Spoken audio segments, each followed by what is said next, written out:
Welcome to everybody.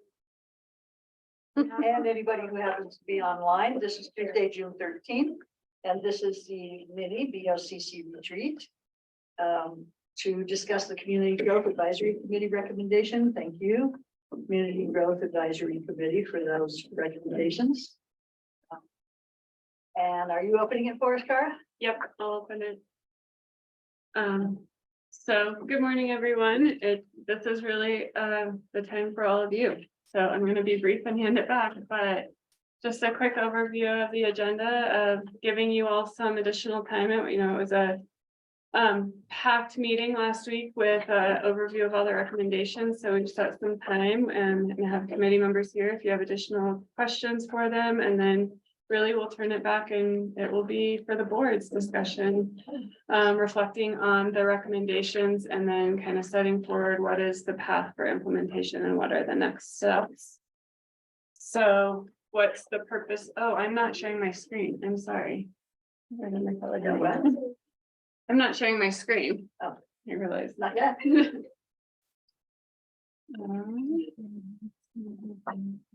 Oh, thank you. Hi, everybody online.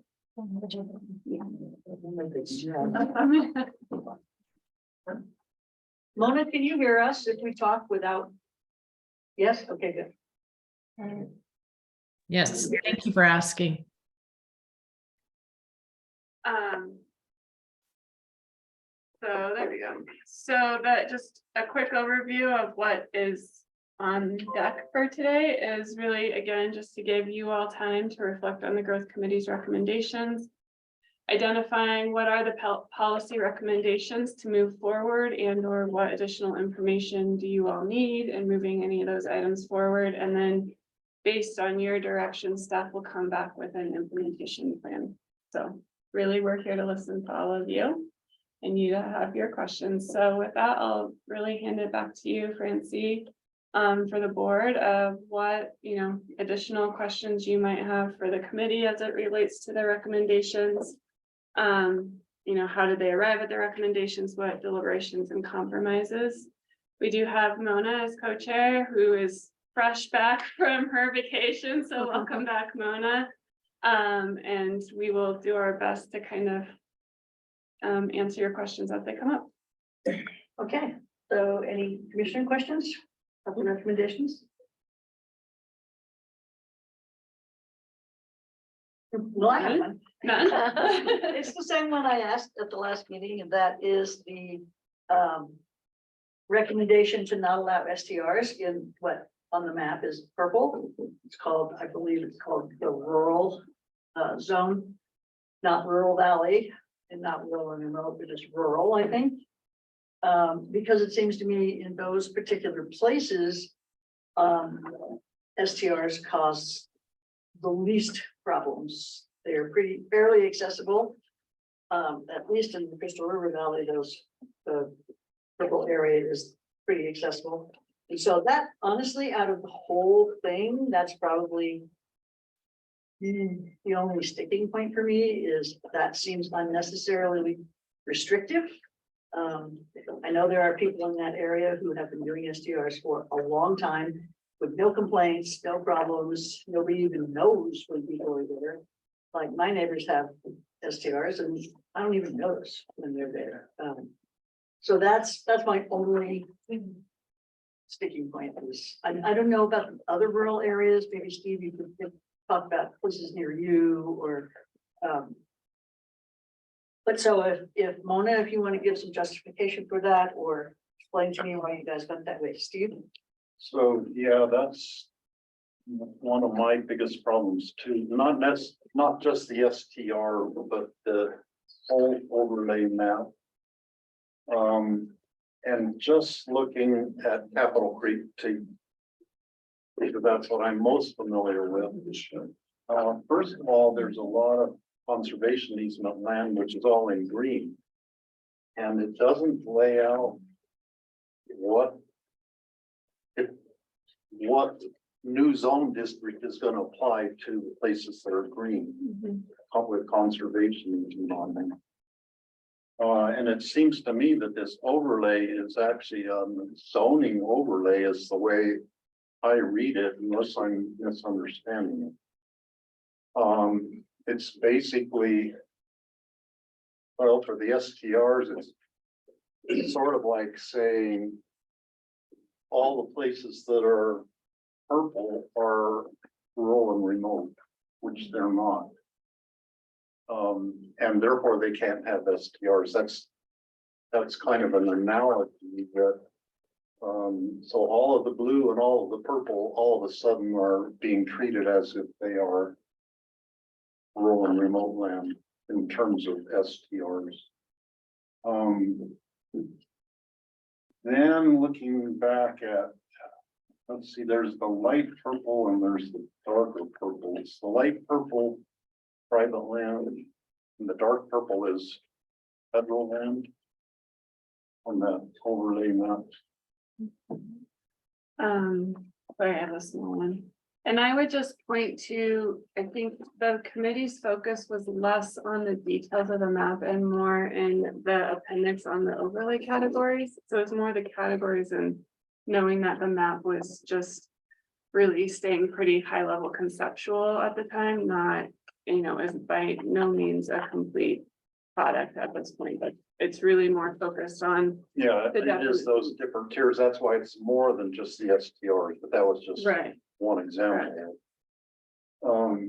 Then it partly seemed to me that it was where if you live on a dirt road, you're gonna be in purple. If you live on a chip and seal road, you're gonna be in yellow. But then our neighbors across the road from us on Capitol Creek, they are on the paved road and they are in purple.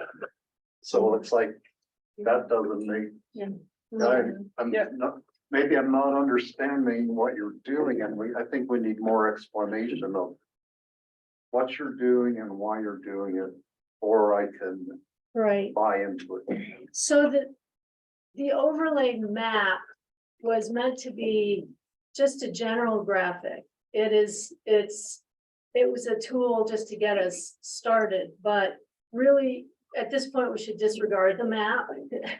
A lot more work needs to go into what the criteria are for the various zones identified as overlay zones, and the overall intent is to reduce the intensity of uses as one goes further from the urban core areas. So the further out you move from employment centers, infrastructure and services, the less intense the use should be. And that's really the intent. And as a starting place, we thought, well, what's a criteria that might make sense for establishing a threshold? And one of the things that we looked at was, well, off paved roads.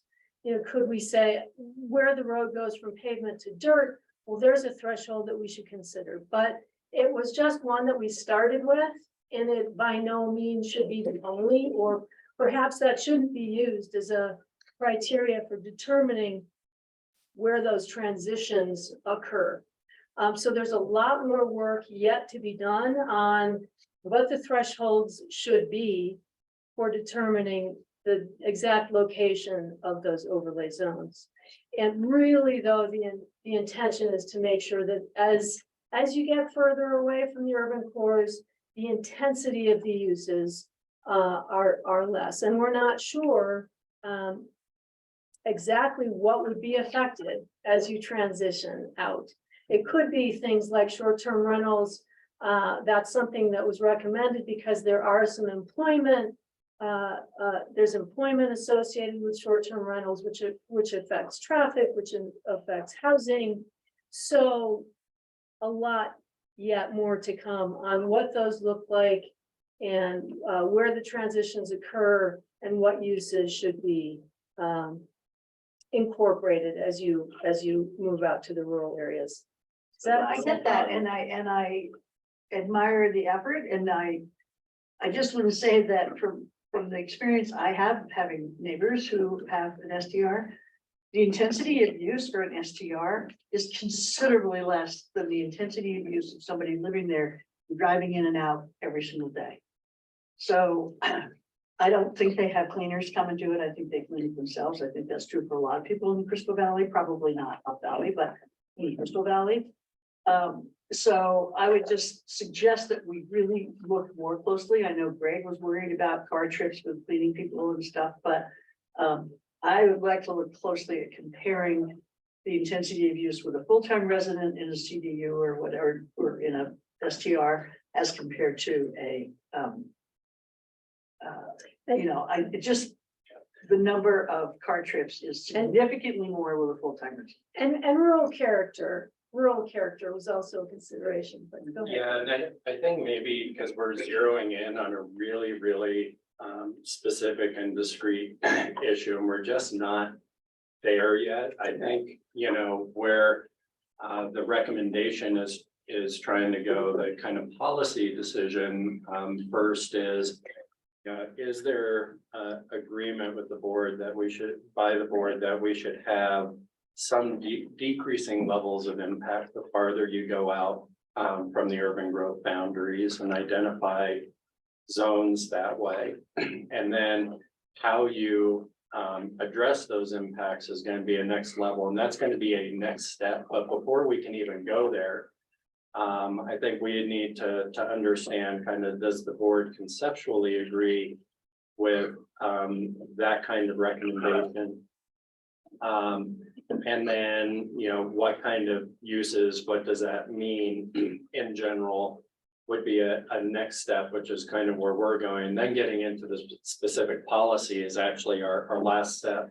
And so we're kind of, and it's hard, right? Because we're seeing these impacts. We're giving examples that are very specific. But I think for the purposes of where we are now, we're jumping maybe 2 or 3 steps ahead of where we're ready to be versus at the policy level. Do you agree or not? And this is kind of the direction staff needs as far as, hey, as we move away from the urban growth boundary, should we have decreasing impacts? What are some of the things that we'd look at? That's the growth committee gave some examples of that. There was a lot of focus on STRs, which is why that conversation is coming up. And then we get into the specific code language down the line where you get to deal with these specific nuances. But we're all the way back at step one. Well, yeah, I'm just going to pass on the details right now, but it will come up with the public. Yeah, I agree. Kelly?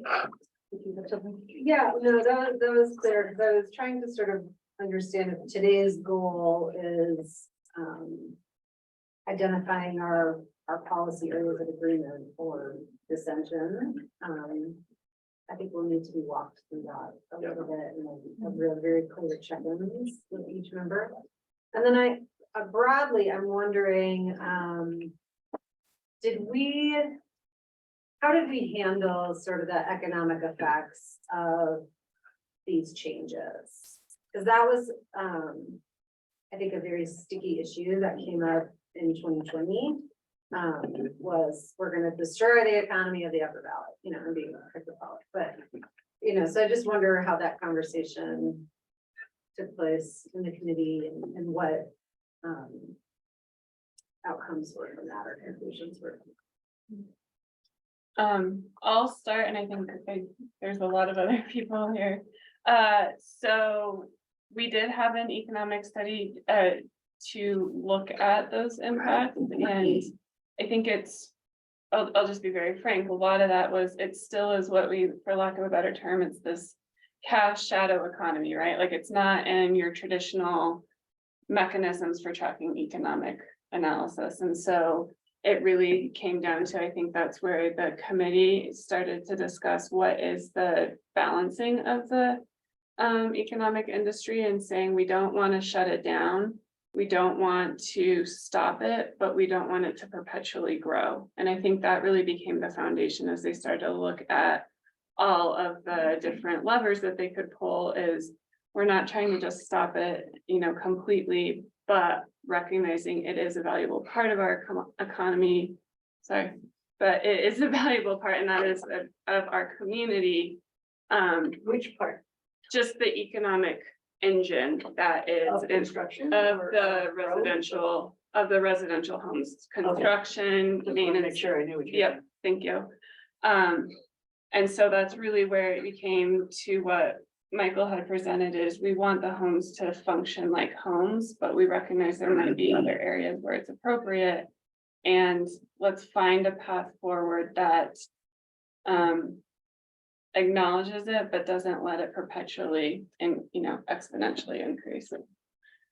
I would add, qualitatively, the board also, I think, did a good job addressing the issue by the diversity of the committee that you selected, to be at the table, doing this deep learning together, making the deep compromises together. I think there were definitely folks at the table who understood the economic impacts at various levels of the recommendations. And certainly brought that to the table. And that's probably, as we get into it further, some of the whys on the compromises. We'll see. So Kelly, I don't know, that's more of a qualitative answer to your question. Okay. And was there any distinction about, like resident owned versus non-resident owned? Like, was there any discussion related beyond, separate from maybe the TDR? The creation of a TDR related to max house size, was there any resident owned properties will have a streamlined access to Great question. development approvals or anything like that? I don't think so. That's fine if the Yeah. answer's no, I'm Yeah. wondering, thank you. And the tiering system is mostly around square footage, right? And I think there's an assumption about, relationship to affordable Yes, housing. sure. Versus second. Steve? I became familiar with the Eagle County housing program or affordable housing program that they have just in the last couple of weeks, and they have a lot of good ideas, which I don't know if our committee was able to look at any of those, or even if Eagle County had fleshed them out at that point when the committee could have. But part of it, it seemed like it's really, they have kind of an RO element in their recommendations that Eagle County is doing. And it seems like also having RO as one of the goals for our changes to the land use code could be part of the mix. There's other recommendations in there too, the Eagle County thing that I think it'd be worth looking at some point as we go along. But I mean, I don't want to make, that's not the purpose for being here today, but Good to know. Patty, do you have any questions? Nope, good, thank you. Great. No question, just support. I think I like and I understand the rationale. Clearly, we're gonna need to dig into it and understand the various facets, the rationale regarding, say, rural STRs for me it's a good conversation. It's a worthy one to have. What does it mean with, if it switches to a dirt road? I was just thinking, heavy use on a dirt road is gonna be more expensive for the county, for instance, than equivalent use on a paved road, because things wear out sooner. We do talk about vehicle miles traveled for services. It's possible that we can come down to a resident occupied might qualify for STRs versus a syndicate owned STR company house not qualifying for STRs. We might get to that and it might make sense. I think that there are probably families out there who've been doing short-term rentals for as long as short-term rentals have been a thing. Who might be depending on that now. Perhaps there's a quota of a permitting quota for resident occupied homes that have an STR that take care of their own STR. They don't import.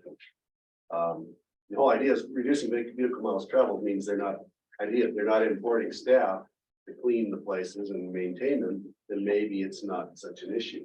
And maybe there are ways we can satisfy a certain number of residents without creating a market for remote ownership STR, businesses, mini hotels.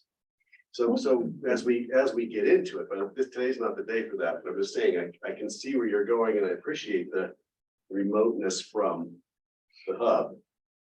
Understanding those restrictions. One other thought in terms of the paved road versus dirt road. We could look at it as winter maintained roads by the county.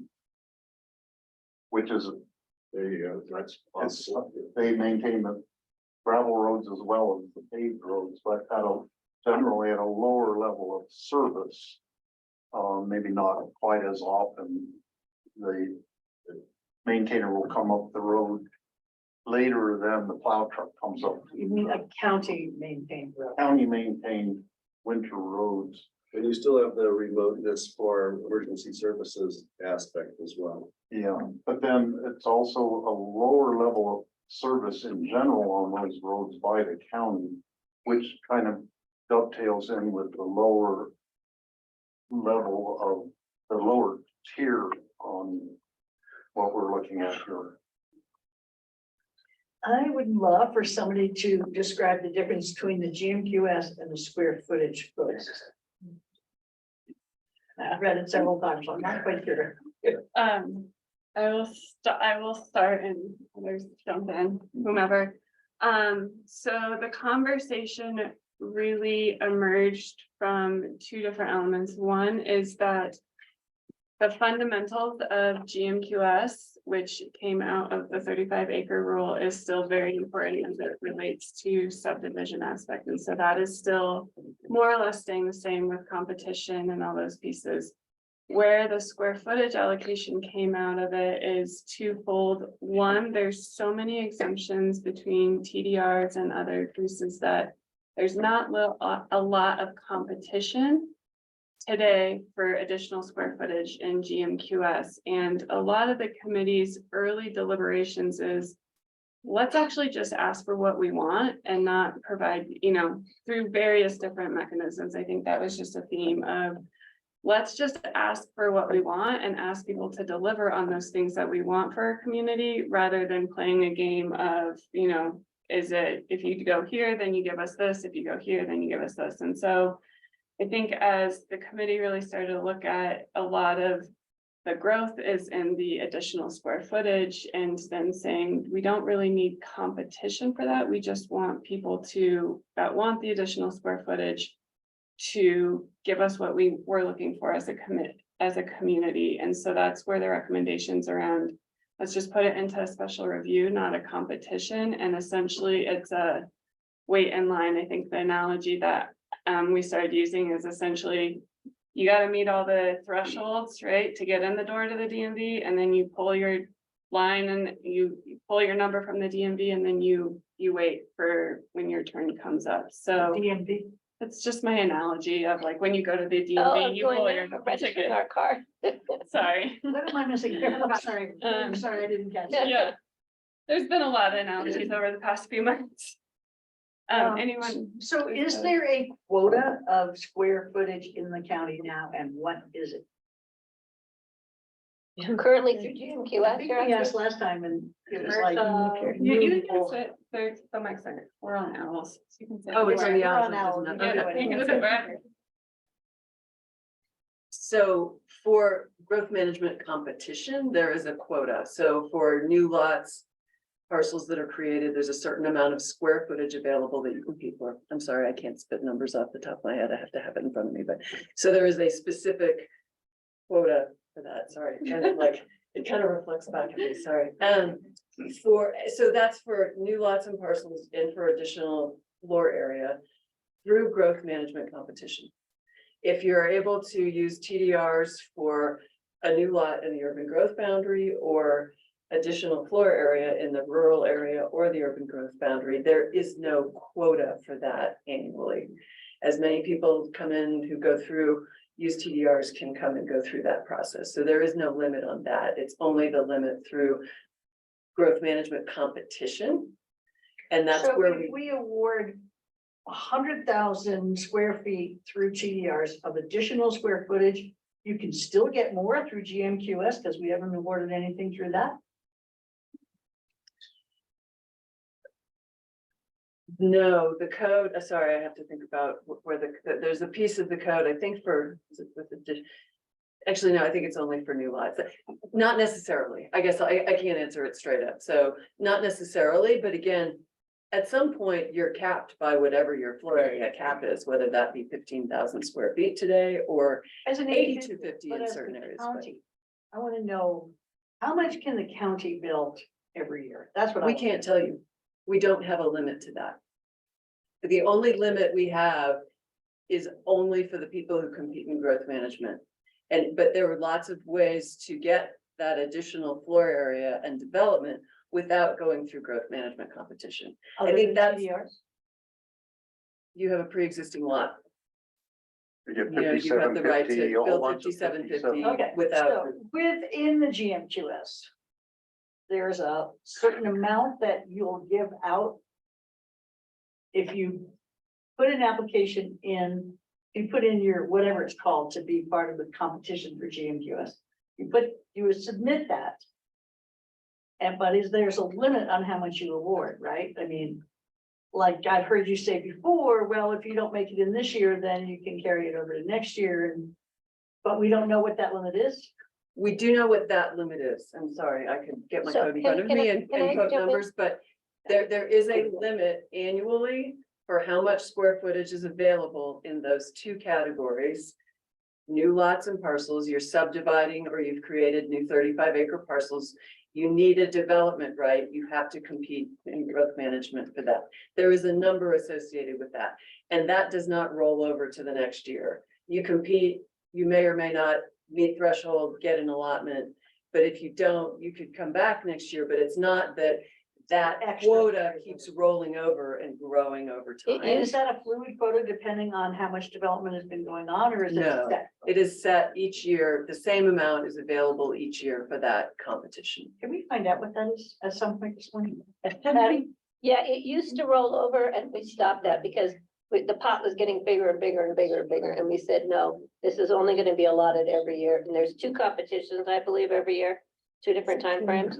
And so if you fail on the first, you can go to the second, you can go to the next year. And if you buy a TDR, No. yeah, The two competitions within a single year are for different types of construction. okay, They're distinguished by either vacant lot construction, new buildings, so that's or one. additions.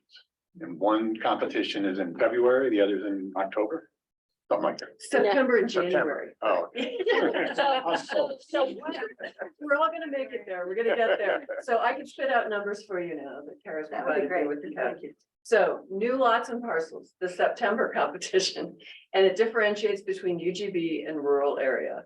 In the UGB, the annual available quota is 11,500 square feet. That's basically 25750s.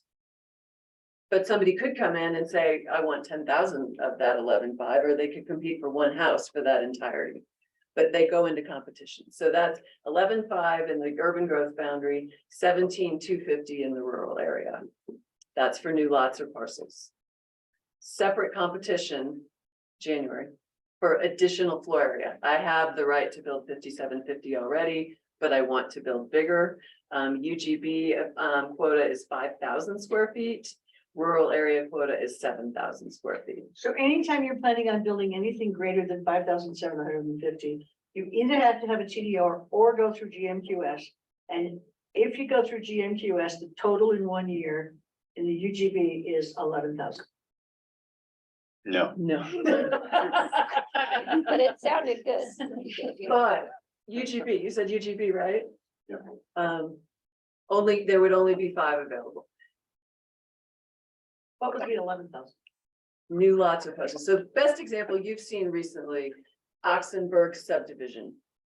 It's one parcel today. They're doing a subdivision. They're creating 2 new lots. Yeah. They competed in the rural area competition out of the 17,250 that's available to create the development rights for those 2 new lots.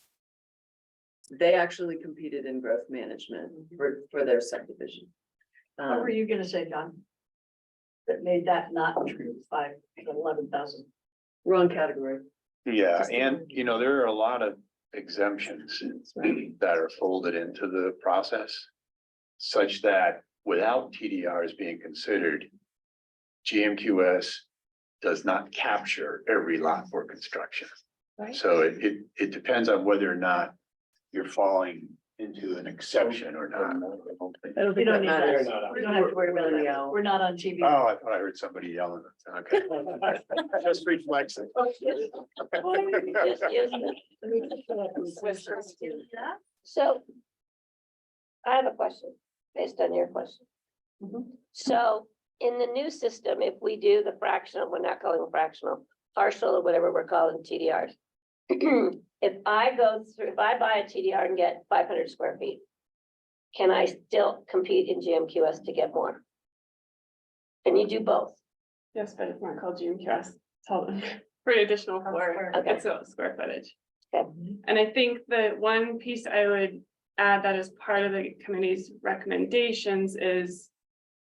I'm gonna screw this up, but basically, the new system would account for all square footage under 5750. Or above 5750, excuse me, that's built. So the allocation each year, well, we don't know the formula.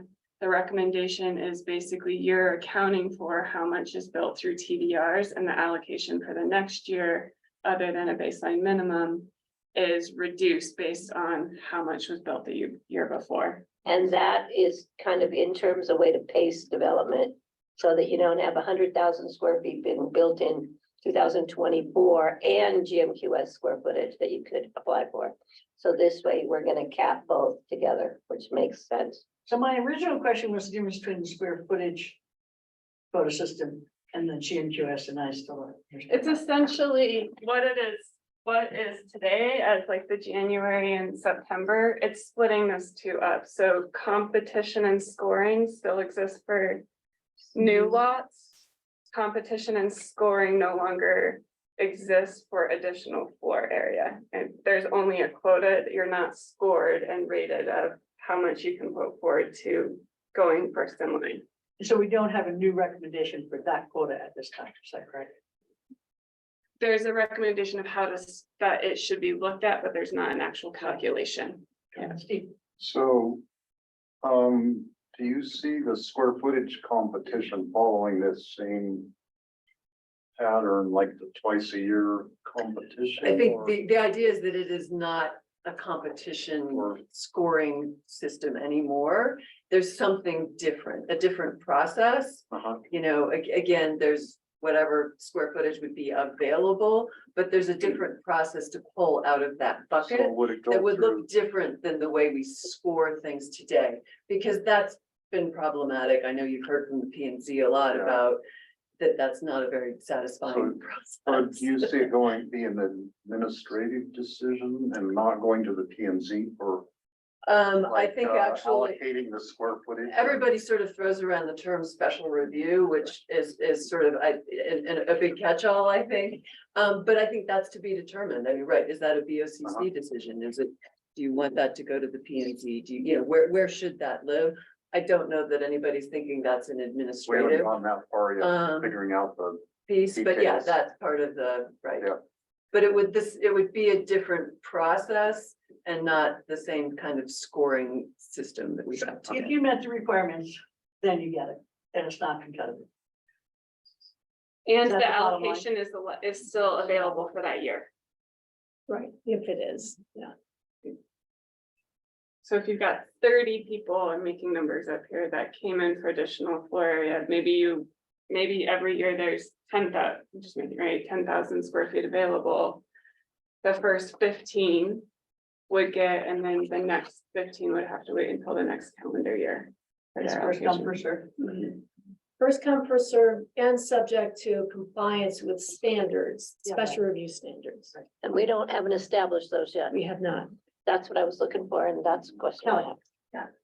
Thank you, this is clear, because I had a lot of questions about this as well, still obviously some things to figure out. I will say, what I think I like about this compared to our status quo position is it gives us more control over like, what are the community impacts of this, as opposed to what I think we've experienced in the last 4 years, which are what are the economic impacts of all this? You know, that it makes it less subject to kind of a boom and bust scenario where we had huge demand and nothing to really contain that demand, and therefore we have all felt the effects of just that, the additional intensity of development, the additional waste in the landfill, the additional car trips on the roads related to this sector. That this kind of lets it go, like, we have a year-to-year flow. That maybe some years we don't reach that, at least we have an upper limit to that flow, right? Maybe we don't reach the upper limit to that flow from year to year, but there is an upper limit to it, as opposed to, I think, what we had. I'm still a little confused about how the TDR square footage and the overall square footage will interact, or how we would weigh that. I don't think we're talking about that now, but I'm thinking over that element. It is in the square footage thing, though. It says exemptions for TDRs. That's kind of what I was wondering along that same question. Does that exemption mean that anything that was awarded for TDR doesn't count towards the product? So essentially, and this is really going back to, It does count towards. the Yeah. T- Yeah, you know, that's that- right. Yeah. and this is really, and I'm jumping, going back to kind of the original way that the growth management quota system was set up way back when, but is essentially a TDR you can build, you don't have to ensure that that allocation is available in the year, right? But then that square footage that is built in 2023 then is whatever the calculation is included in whatever the 2024 calculation is. So essentially a TDR means you don't have to wait in line. That is what you are buying with the TDR. You still have to meet all the other standards and review requirements, and that development of a TDR is calculated into the future year allocations. Answer your But question? it's subtracted from the future year calculation. Yes. Yeah. So at some point, there's a total cap of both the GMQ, or no, we're not calling it GMQS, the square footage quota system and the TDR use. Right. So It's tracking everything, Yeah. I think is what, to your point is right now we have these quotas. And there's a lot of things that happen outside of those quotas. with the And I think TDR, what the square foot, this is trying to get to more back to that original concept with growth management was, we're counting everything, even if it was your pre-existing lot. That's counting towards the overall, bucket. So I think that's what we're looking at with the additional floor area. Is it's all gonna be tracked and counted and somehow then contained within, Oh, I right? didn't realize that. So the 17,000 in the rural area or non-UGB area would include, Today, no, it does No, I not, mean, and it if will we- not. Not for additional, we're separate additional floor area from the new lots and parcels. I shouldn't have said your pre-existing lot because that threw things off, but if you're talking about additional floor area, there's this different quota where we're trying to capture everything in it. We're still looking at those same, maybe not those same numbers, but the same system. Competition system, if you're creating new lots or parcels. That is not capturing all of the pre-existing lots that already exist. and out there. those numbers are the square footage that is in excess of all the 5,750 by right square footage. The top GMQS? The No. 17,000. No, that is you have a property where you can create new 35-acre parcels or subdivide, you're creating new lots. That's what that allotment is for. And that includes the 5,700. No, you're creating a new lot that has 0 today, because it's a Yeah. new lot, it has no floor area associated with it. It needs a development right. So you have to compete to obtain that development right. That development right shows up in a square footage. You can compete for 4,000, you can compete for 8,000. If I could tag on to this idea and maybe partly what you were asking, say the figure 17,250. And you have you have people, you have three people who are building 5750 houses that they have by right because they have an undeveloped lot.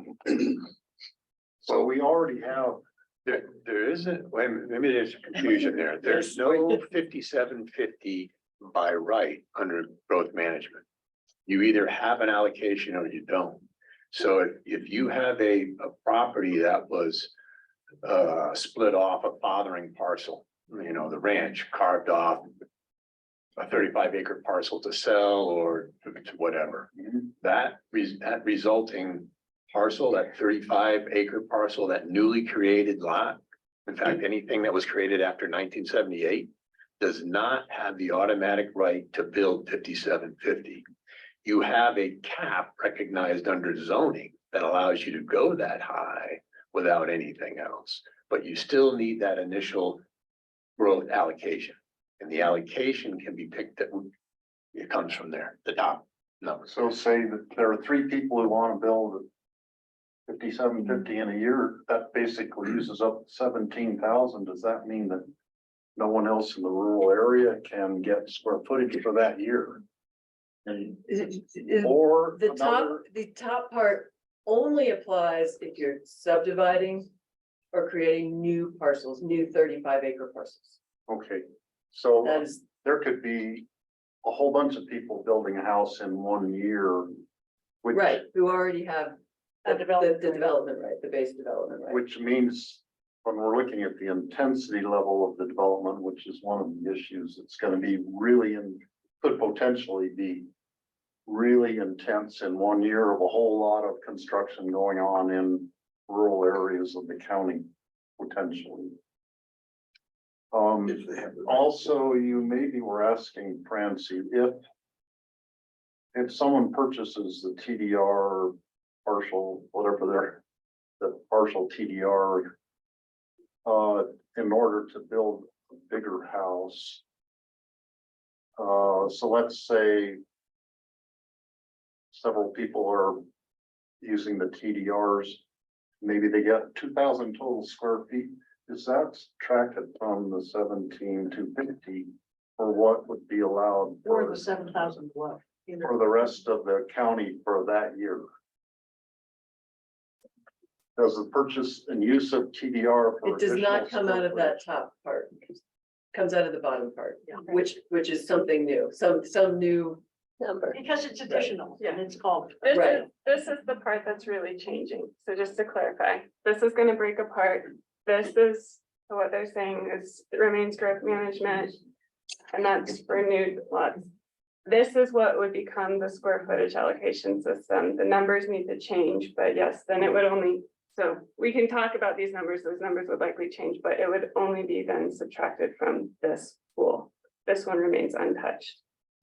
So if somebody had a current transferable development right now, which is worth 2,500 square feet, and they use it all 5 of their 500 square foot allocations, they use it all, then in the UGB, that only leaves 2,500 more for additional square footage. in the Right. UGB now.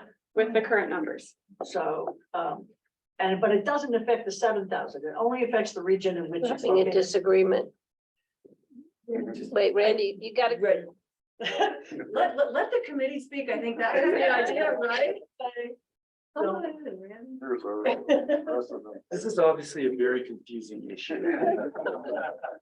So right now, one of the reasons that we wanted to break apart the square footage for TDRs and additional development from creating new lots is because we don't really have any sort of track of the intensity of use and the pacing that Patty keyed on with respect to TDRs, okay?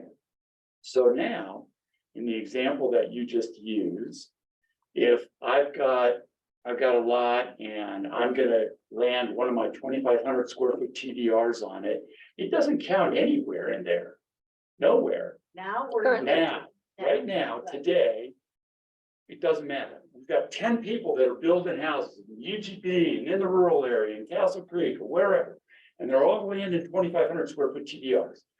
No track of that in terms of these two categories at all. With the new program, what we're trying to do, one of the big incentives was to have a better sense of that. We don't know what the number should be in the bottom, Yeah, the new amount of square footage. Maybe it's 100,000 square feet a year. God forbid. Kelly correctly identified, at least we would know what the cap is. But anybody who uses a TDR, a 500 square foot TDR, or 4 500 square foot TDRs, 10 different houses applying them, they're gonna get tracked against this new category of square footage. So it's gonna be better for the county to be able to manage that, better to pace growth. I don't know how that Glenn had really strong ideas about, and he couldn't be here today, but he had very strong ideas about how to actually derive what that square footage is. And it is kind of a rolling number. So that's really the methodology. So you're getting a little confused. Just remember today, if I landed 2,500 square foot TDR, it's nowhere in there. That's only if I want to, the bottom number, the 5,000 and 7,000 square feet, that's only if I want to go, instead of buying a TDR, I want to go through growth management and compete for more square footage. Which So of the- course hardly anybody does because it's just easier to buy a TDR. So there's no cap. If you're talking about TDRs, you're not right now. recommending a cap. Not right now. Not right now, no. In the future, you're not Well- recommending a cap, Well, yes, we are. but We it's, don't know what it's gonna be. but it's determined by the development from the previous year. So it could just keep getting bigger and bigger and bigger and bigger depending on the Well, it might be the development. development over the previous 5 years or 10 years, and so it's a rolling number. I mean, there, again, we didn't get to the point of deciding what the formula should be. Just that the concept is, we want to have this pool of square footage. It's no longer part of growth management. Suzanne said it's not going to be a competitive threshold anymore, but we're going to be able to better manage and keep track of all the TDRs that are landing. Yeah, That's I really guess the- what my concern is that tracking them doesn't control them. It just tracks them. Okay, well, now I know how much has been built, but how much can be built? That's my concern is, you know, Again, the it goes- rollingness of it, the rollingness of it kind of concerns me that. So if this year, well, let's say next year, we had 10,000 square feet of TDRs turned in and everybody got to build their share of that 10,000 square feet, then the next year's number is going to be dependent on that one, meaning what? That's what it No, says. so if what has been proposed and to what Randy's saying, what Glenn spoke about is that essentially the starting point is for us to, if you all wanted this to move forward, we would use, look back on the prior 10-year history, come forth with basically what should be an allocation of what an annual allotment would be, Okay. right? And so we're using the prior 10-year history to derive that baseline. And then that baseline would be that rolling on a year by year. And I think it's like a 2 or 3 year look back. So it's not even just it's obviously very complicated, but it's essentially the starting point is looking at development over the past 10 years and finding a baseline from the past 10 years of growth that you all want to set as your baseline. Which could be a fifth of what was built, or a half, Correct. or 80%. We Yeah, I haven't would decided that. recommend a cap, like it can't grow more than a certain percent. You know, just like, because if we have a lot of growing numbers, it would be nice to have a cap on that. So it didn't You don't want exponentially keep growing. exponential growth. Exactly. So I I know would- Mathematicians don't know. We could even look at additional information. I mean, you could look Right. at like how many jobs served this sector in those 10 years. Yeah. So what was the demolition waste in those 10 years? You What know was what I our mean? Like other population things related to like, okay, this number seems more right based on these community factors than these other numbers. Like, I don't. That could Right, be because taken there's into other things we consideration can when we consider, determine. yeah. Like our population. Right. And Francie, can I add, as far as pacing, the community needs to know, because we hear this a lot. And I heard it from Barb Pitchford, Barb, my friend, I've known her for so many years. That, how did that house get built at 20,000 square feet? Because it was approved in prior years, it just didn't get built until now, after our land use code changes. Because it had already been previously approved. We don't have control over when somebody actually builds. So you could have nobody build in 1 year and everybody build in the next year. And so the community going, how did you pace this when everybody's building in 2025 and nobody built last year? Because of their approval process. And that also tracks with the TDRs. I mean, part of what I think, our intention, I think, is to really understand as part of this new square footage, when it actually gets built. I mean, you sell a TDR, you land a TDR, then you get approvals, or maybe that happens simultaneously. There could be a wide variance in time for when the TDR is certified, sold, and landed from when it actually gets built. That's what I'm saying, and that's the hard part to control. To You- tell people you I gotta don't know build that next you year. can, but that's where the 10-year Yeah, so we can't average is tell gonna them. be. You have to build this in 2026, when 2026, they may not be ready to build. Right, and I think that's the recommendation too, of not only the 10-year history, but a 3-year utilization for the Oh, next. Then they were And I just actually want to built. call, you got a couple people online, Blake has his hand up too, so. Thank you. I see one hand up, but I can't. It's Blake. Blake, speak. Hi, Blake. Oh, hey, can you guys hear me? Yes, Well, Thanks. just a few points on that too, I think are worth noting. You know, our energy goals are somewhat aligned with the new development, you know, so I think it's important to understand that with what's being proposed, all new development equates to more efficient buildings that are moving towards our energy goals. You know, and there is, I think when you get too into pacing, you're creating kind of a speculative environment for entitlements, which is something we talked about.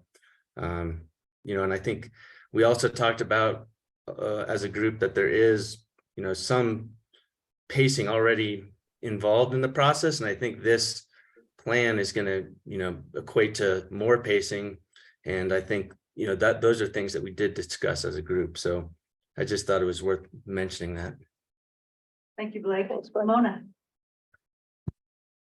Can't hear you. Yeah, thanks. I want to go back to a comment regarding the economic implications of this. And I think one of the pieces that the group discussed a lot, and it relates to everything you've been talking about, the TDRs, the pacing, where building is done, is helping to really steer the economy more towards the type of economy that we want, rather than some of this boom and bust, rather than creating some of this, you know, I think the phrase that we've used a few times is housing should function like housing as opposed to commercial developments.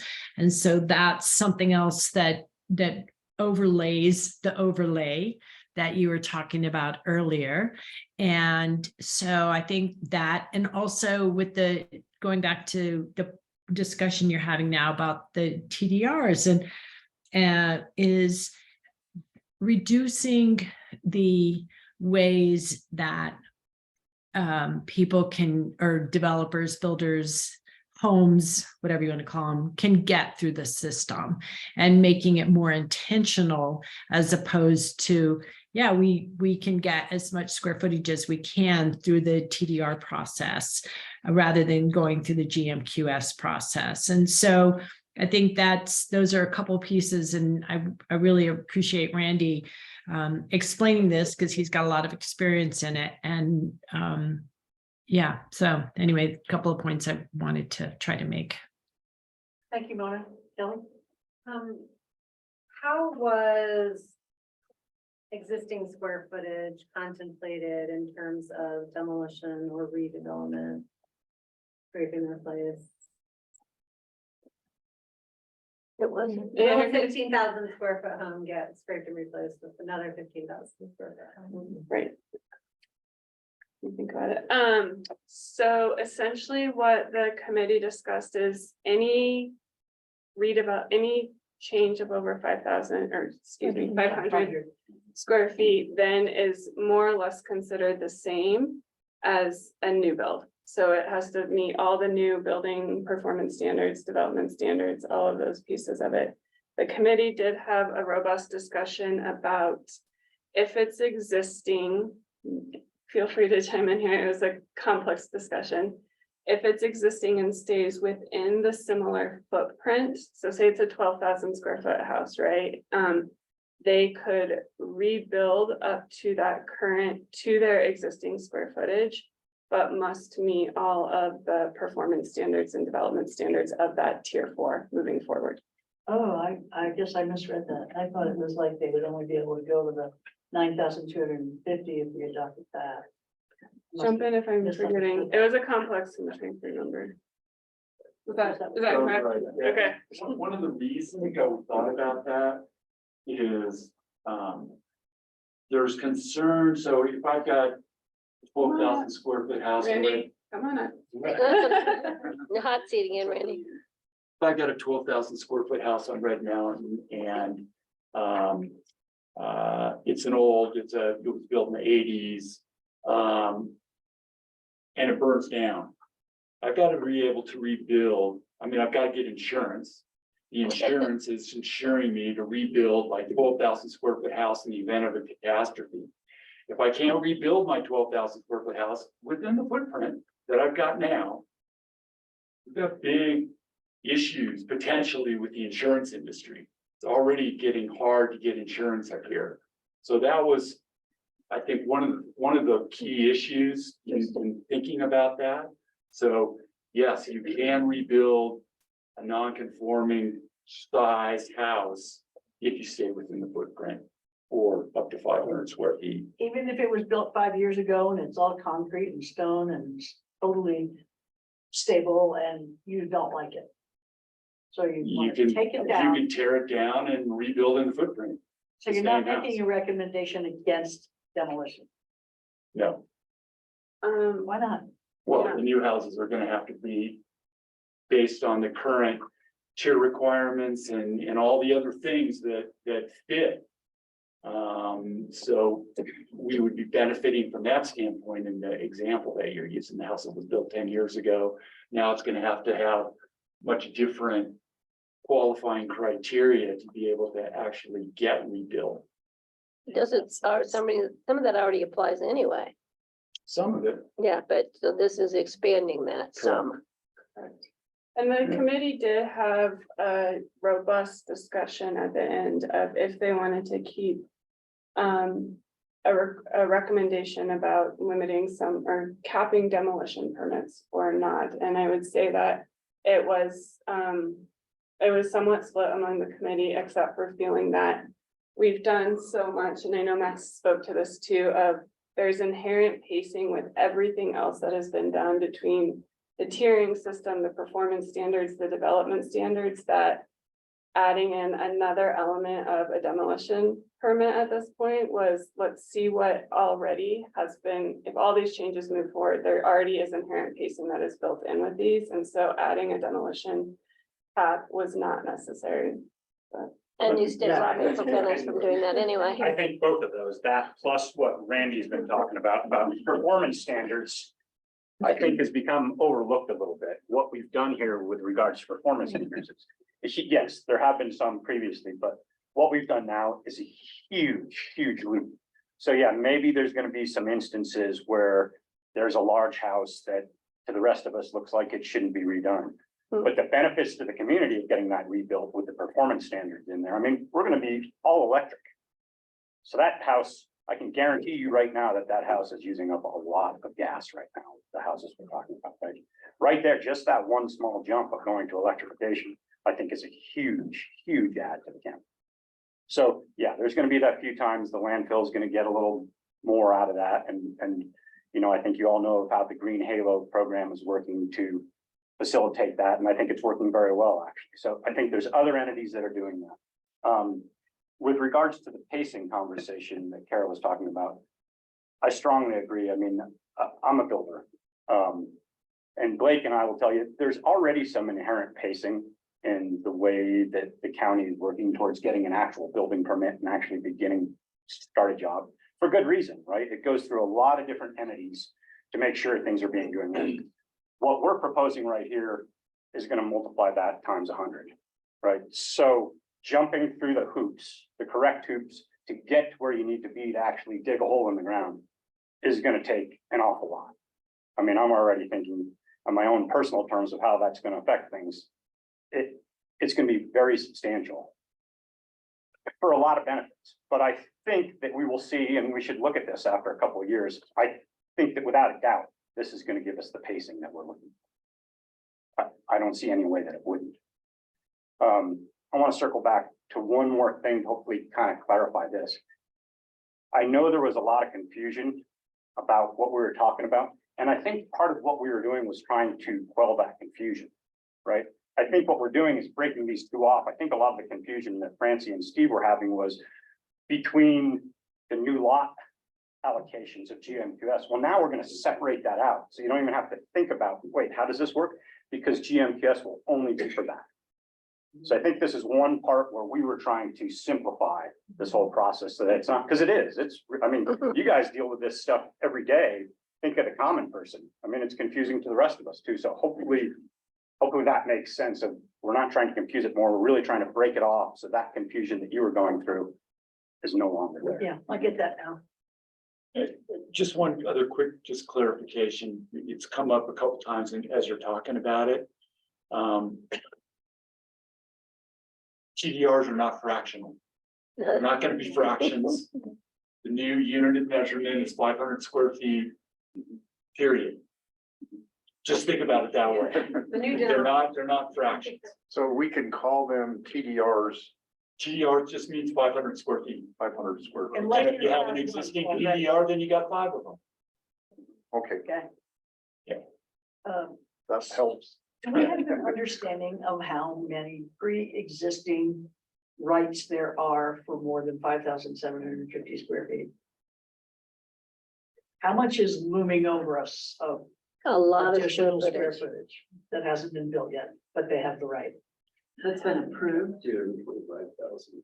Yeah, that's been approved by prior boards or prior ComDevs or by whomever. Greater than 57.5. I'm not sure that it's been a number off the top. I mean, are we talking? That's a potential. Could we provide that information? Yes, but not off the top. That's a complicated question. There are some that are related to court settlements that go back decades. Right. There are some that are done as an expediency because the property owner is doing something that appeals to the board. There's just a lot of different levels to check that for that total, but that number, last time I saw it generated out of Suzanne's office, it was pretty damn big. Yeah. I'm not sure where it That's is what I'm now. worried about.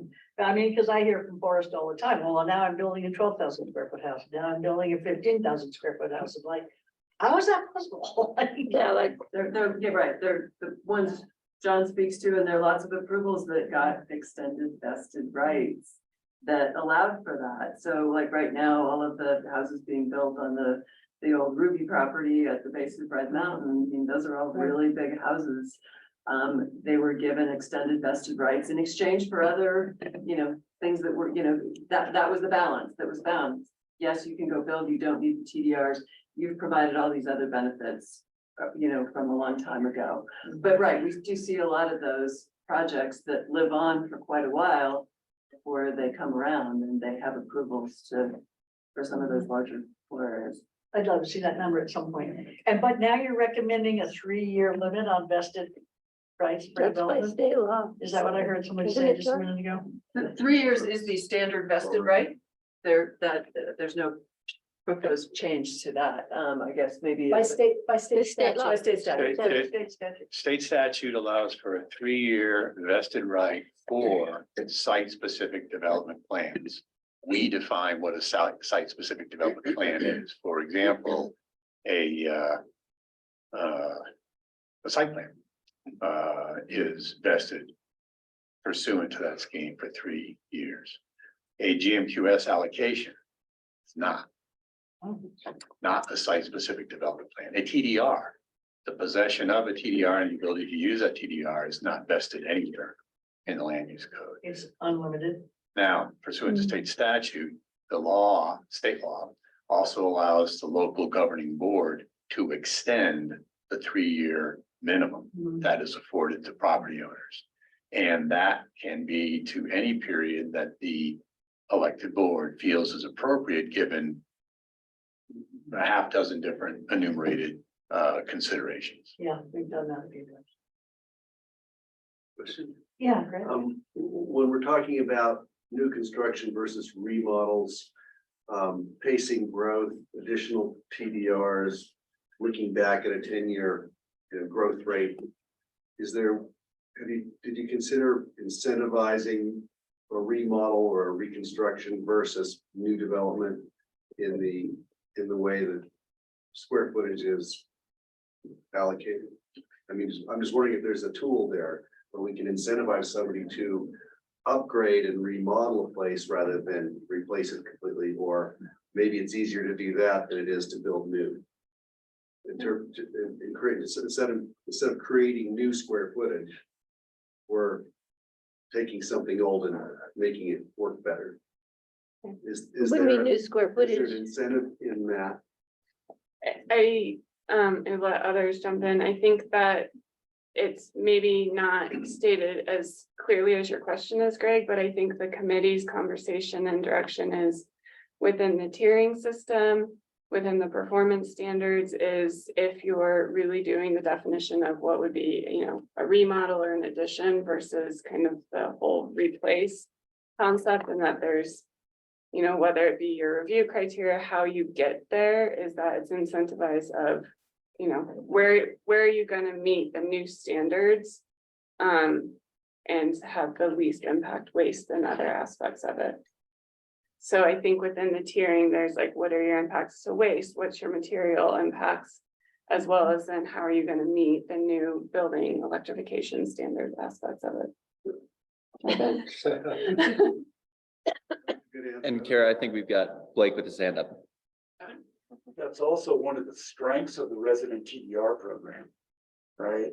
So instead of being able to, or being forced from some medical thing that happens or whatever, as I get into my 60s and I've got to sell my house. Now I'm going to keep my house.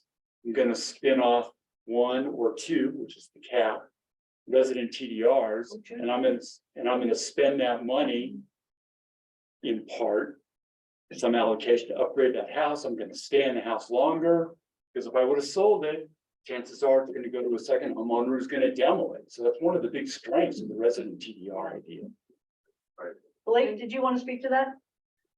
Yeah, I was just gonna say that everything put forth in this proposal, I think, incentivizes people to redevelop a current lot rather than demolish and rebuild. It would be significantly more affordable, less difficult, and you know, logistically, I think redevelopment is incentivized through everything written in the proposal.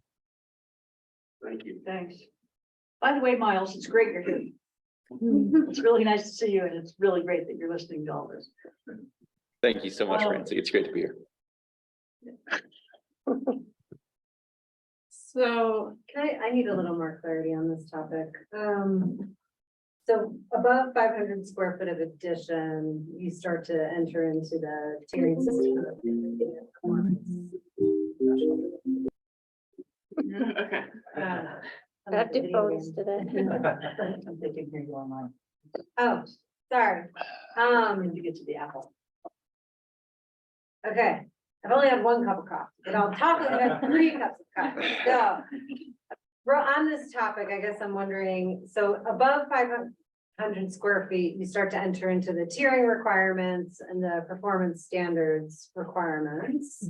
Do we also have like a demolition threshold for the same square foot? Like, say I'm replacing 4,000 with 4,000, is, you know, the city has like a 40%, like if you're demoing 40% or more, you have to meet new standards. Do we have something related to that here? It's full team effort. Any other question? Yeah, so in the building department, it is handled on a case-by-case basis, but generally speaking, if 30% or more of the thermal envelope is exposed, that is when the energy code and other things kick into play. But it is, given the variability of projects, handled on a case-by-case basis, but yeah, generally speaking, And that's this what is it your is. change here. Okay. Yes. Thank you. Good question.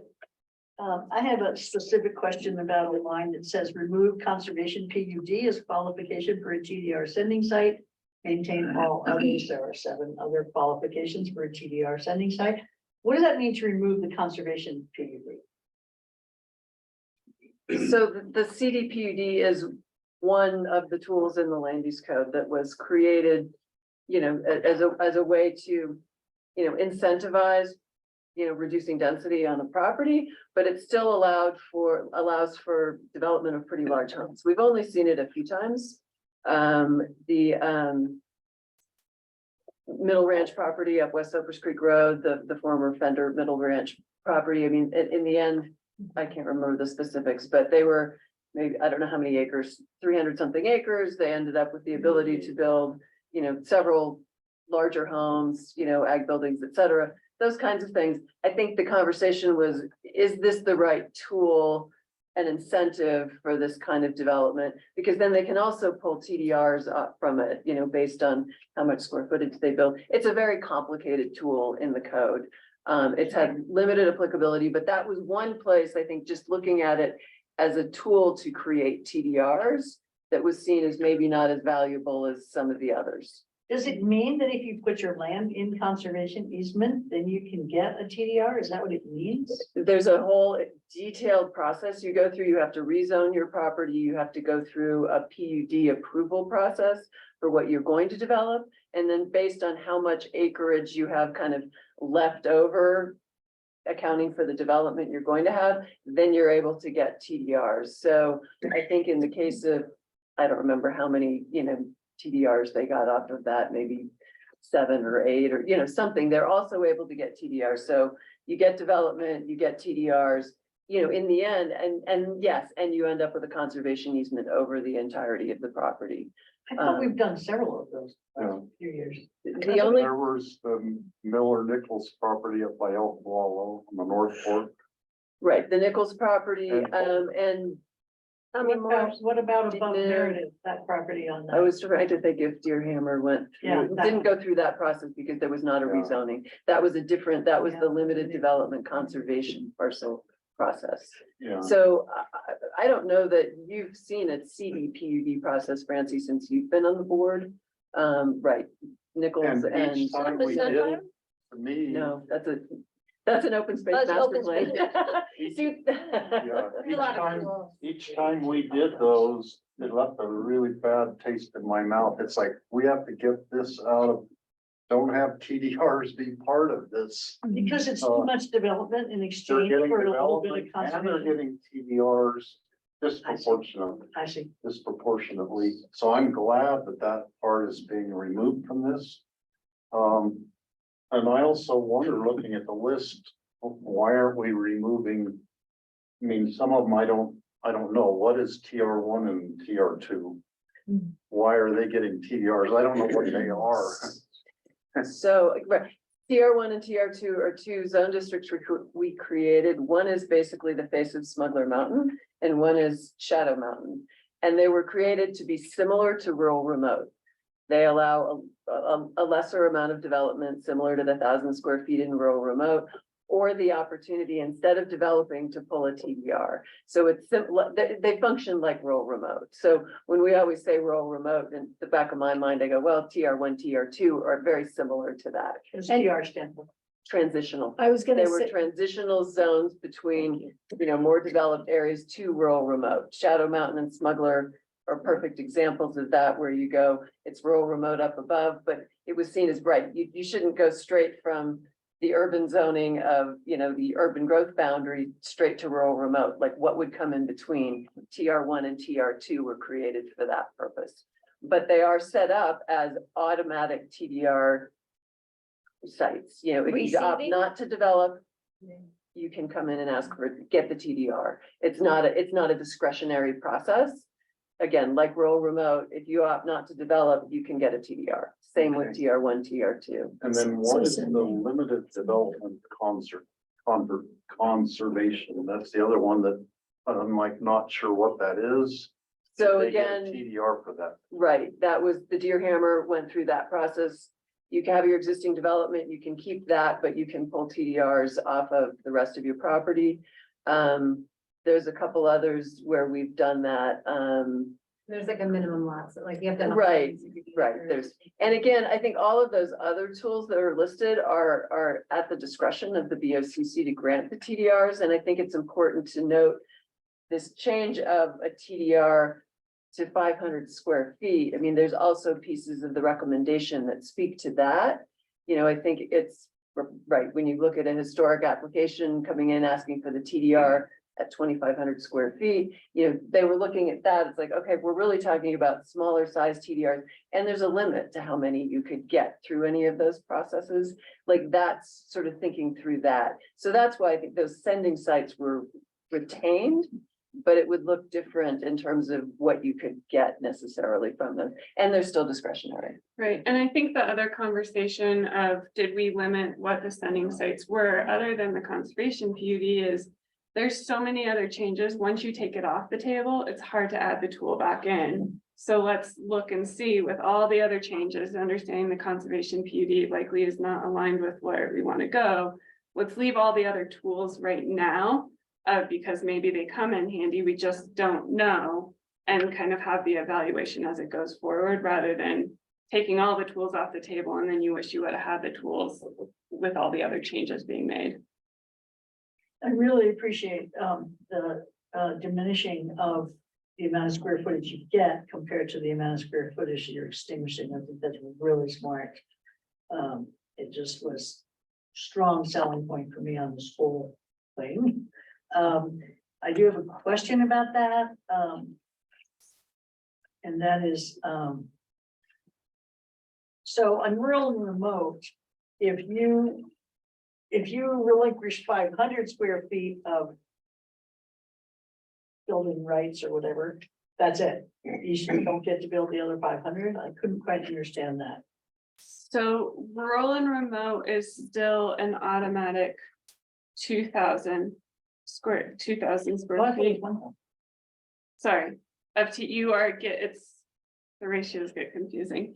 The TDR is 2,000. You extinguish 1,000 square feet in rural and remote, but you get 2,000. Okay, yeah, all right, Yes. I'm with you. Yeah. There is no in a 500 square foot denomination. So for rural and remote, it is an automatic. You have to extinguish all 1,000 and you get 4 TDRs. It's not like you can only extinguish 500 square feet in rural and remote and then get a 500. It still is an all or nothing. What does it mean then, maintain BOCC discretion for an award of other TDR sending sites? No, sorry, oh yeah, That's all these others on. the issued in list. 500 square foot lots. So like Okay. a chicken coop, you can give 500. Yeah, exactly. Or a cattle loading, chute. And chicken Exactly. coop's never gonna go away. You all still get the discretion on those ones. You weren't here for the outhouse. Here it so you is, deserve- here it is, this is what I was asking, sterilize rural and remote sites, once the first 100 square feet is sold. What does that mean? So this was just, if you've got 4 TDRs, right? Basically, once that TDR, the first 500, that rural and remote site is considered sterilized. And this was, Ellen, maybe you can speak to it. This was Cindy's just recommendation of making it very clear that when that first TDR is landed, that the whole thing is sterilized. When it's landed, Use. I think when Yes. it's, sold. when Sold. it's sold, Sorry, as soon you got it, As soon as you In rural recouped any remote- money from it, you're done. with- yeah. yeah, you sell one and your site is one 500 square foot TDR and your site is sterilized at that point. You can no longer build on that property in the rural remote. So you site couldn't district. sell one TDR, and come in and build 500 square feet on your, Right, right. on your rural remote parcel, you're when done. we If you go to, you got 2,000 square feet for sterilizing a lot. In rural and remote. It's just the fact that it's coming in 500 square foot denominations. Right. So it's just a You clarification. still have 2,000 to sell in 500 square foot increments. But as soon as you sell that first 500 square foot increment, your property is sterilized Okay, and you can no longer build that 1,000 square foot cap. And just to clarify, it doesn't have to do with the sale. As soon as you opt to Sever. sterilize your property and sever the rights, You're done. You're done, right? Right. That property is restricted. There's a covenant recorded against it. You cannot develop on Whether that you can property. sell them or not. You then have your TDRs in your hand to go forth and So sell. it doesn't matter whether or not you can sell. them. Right, so you couldn't come in and change your mind after selling one and say, okay, I'm gonna build for the other three. So is rural and remote the only area then where you get more square footage than you extinguish? Did, Here's one and one and a half. was TR1 and TR2 ever discussed? I think, as- I think the same as rural and remote. Got it. But basically tier 1, tier 2 and rural and remote, those are the only properties where you can sell more TDR square footage than you extinguish on the property. Correct. And there is a lot, just to give, like, the committee spent a lot of time deliberating on that of should it be a 1-to-1 or not? And I think really, which is embedded in the recommendations, is still the value of the TDR program is the preservation of rural and remote, and there still needs to be an incentive. Even, you know, especially as we're seeing the price of cabins go up so much, is still arguing for ensuring that there is some greater incentive to go into a TDR rather than creating the cabin and getting the whatever price point is. I'd like to give P and G people a chance to ask a question. Is that okay with the other commissioners? Sure. Jeffrey or Barb or anybody else who would like to ask a question on the P and Z? I think we're. Or not, Mark? I'm just looking I at have the not. P and Z and our questions for them. I think they should be part of the conversation, Yeah. certainly. So Jeffrey, did you have any questions you'd like to ask? I'm good to wait till we deliberate. I mean, I really appreciate the openness. Can I ask a question that anybody on P and Z or anyone else could answer? And that is part of the concern we have with TDRs is just how it creates an inflation in rural areas, where we've seen somebody come in with a marginal piece of property and ask for a TDR, which gives them a windfall. And all the neighbors say, hey, look at that. They just raised the value of my property. I assume there's an inflational area aspect, which makes it much harder for us to conserve rural remote open space or property. All of a sudden, we're changing the value of that property by dumping so much money into one piece of property. And I'm wondering, it seems that this would really help. Using increments, smaller increments, we can buy the conservation in smaller denominations. And I'm hoping that that has an effect on inflationary effect. And I'm just wondering, what do you all think about that? Has that been discussed? And is it part of the consideration, or was it when you were doing this? Am I the only one who's? Again, Come on up, come on up. My recollection of the conversation was that it's not a completely economic decision for people to sell, it's their like rural and remote. Because if you look at the dollars, just buy a cabin for $7 million, sell a cabin for $7 million. Which I believe was the number was, if someone wants to develop and sell, they're gonna develop and sell. They have to have an idea that they want to help the community.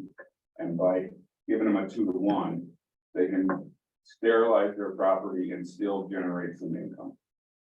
But if it's a purely economic decision, we as the community, county, right? Sure, they're gonna build it. I mean, I'm hoping that a reduced denomination gives us more flexibility, because we don't like there's only a ratio in rural and remote, right? Like, there's not a ratio for historic crowds, there's not a ratio for conservation programs, there's not a ratio for those crappy lots, you know, it's whatever like TDR they for, I guess, so like Whatever we we can give them say, is yeah, like we can, like, we don't want to give them 2,500 square feet, so a 500 square foot Maybe that makes sense. TDR, you know, maybe we're not gonna get so many of those lots that come in that are marginable, but potentially still buildable, because 500 just isn't enough for incentives and stuff. And it's also not enough for us to inflate that value more. I don't know. Well, yeah, no, that makes sense. It'll be interesting to see what the fallout, what the consequences, how do people respond? And I think with just to call out, because of all the changes in the TDR program, I think if that's what moves forward, is that it will be very, there will be a lot of evaluation on an annual basis of how is that affecting the rural market? Like, how are all these changes? Because it is so many changes to the market, and I think that is very clear in the committee's recommendations that it needs to be evaluated and monitored of how the market is, and really, I think the word is do no harm to rural and remote. So make all the changes, but if it looks like the preservation of rural and remote is being sacrificed, then, adapt and adjust as needed. Annual adjustment. Yeah. Kind of like the Fed. So I just wanted to say a couple things with regards to the TDRs. I mean, I think obviously in our presentation, we showed how much we believe in the TDR system. Because I think we hear so much just in all around that the TDR system is broken. And we didn't really believe that, but we believed it had plenty of places that it needed to be fixed. And I think we've done a lot for that. And I think the county's benefited a ton over TDRs. And what we want to make sure is still get those benefits and get all those detriments as minimized as possible. But the conversation that kept coming up, of course, is since TDRs are market-based, none of us really know what direction these things are going to take us. I mean, we can take our best analysis, but the market is what's going to draw this thing. So we are very careful in all of our areas that had anything to do with TDRs of trying to balance sender sites with receiving sites, because if we get an overbalance in any way, that's going to throw the market way off. But we don't really know how that's going to pan out. And that's why I think it's very, very important to monitor this over the coming years to see if this is going the way we all plan for it to, or if it's veering off and we can veer it back on easily. So there was a lot of conversation about it, but there was definitely some uncertainty too, because we really don't know what the market's going to do. Yeah, and I think the greatest advantage for me, as far as the changes and change we're looking at for TDRs, is being able to capture that square footage, not knowing, so we don't have 300,000 square feet allotted in 1 year, because right now we don't have a way to manage that. So for me, I think that's going to be really critical as we move forward with the program. And I think it's a great idea. Steve? Yeah, I mean, I realized some time ago, we had to keep the TDR program because there were so many of them out there and we couldn't just eliminate it because we'd be taking away some people's life savings in their estate, basically. But also the idea of the fractional TDRs, and I like the way you dealt with that by not calling them fractional, just reducing, each one's worth 500. The benefits of that are huge because people were building, they would buy a TDR and they're gonna build 8,249 square feet in their house because by golly, They bought it. they bought that, and all they actually wanted was like a 6,000 something square foot house. And But in the they're gonna construction build- industry, I see that all the time. I can guarantee that that's going to be a big change. It really Yeah, is. It's going to so be very people helpful. can more right size their house for what they want and not feel like because they paid so much for a TDR, they have to build up to that maximum amount. And that's gonna be huge, because we're gonna have smaller, it's gonna, kind of downsize the average house size that people are building. So that's huge. Okay, Kelly? So I have one more question on TDRs, and then I want to ask some questions about the development standards. Related to landing, what were the recommendations about landing sites for TDR? So it is based on the overlay map. Which is on page 64. Yeah. We're not supposed to be talking about it. But it is, so What are the theories? there's a few different elements to landing in no particular order. One is obviously, as Suzanne said, kind of this capturing a special review. So, there is criteria that has been outlined, a special review, and how that actually functions still needs to be cleared up, but essentially to land a TDR, you better be meeting the benefits that our community is looking for. It's not just a buy your way out of the incentives that we want in our community, and you have to account for those. That still needs to obviously be developed, but I think that was the really first piece in these deliberations of, if you land a TDR, you better be getting what is reflective of our community values. The second element of it then comes into where they're landed, and this kind of morphed as the extinguishment of TDRs proposal came into the committee's topics, which is initially it was, we want less through TDRs and more through the square foot allocation, but now if you're land, help me, I'm in what here. If your land, if you want to build 1,000 square feet, then you have to extinguish 2,000. So we're actually extinguishing more square footage. So if you have to meet criteria for land TDRs and you're going to extinguish more square footage, then actually we'll be more accepting for how much TDRs are landed in the county. And so that is really the fundamental. And then the third piece of that is related to the overlay map and that you can, how many TDRs, how much square footage in TDRs you can land is based on, again, the philosophy of the further out from the UGB, then, you know, the less TDRs you land. Thank you.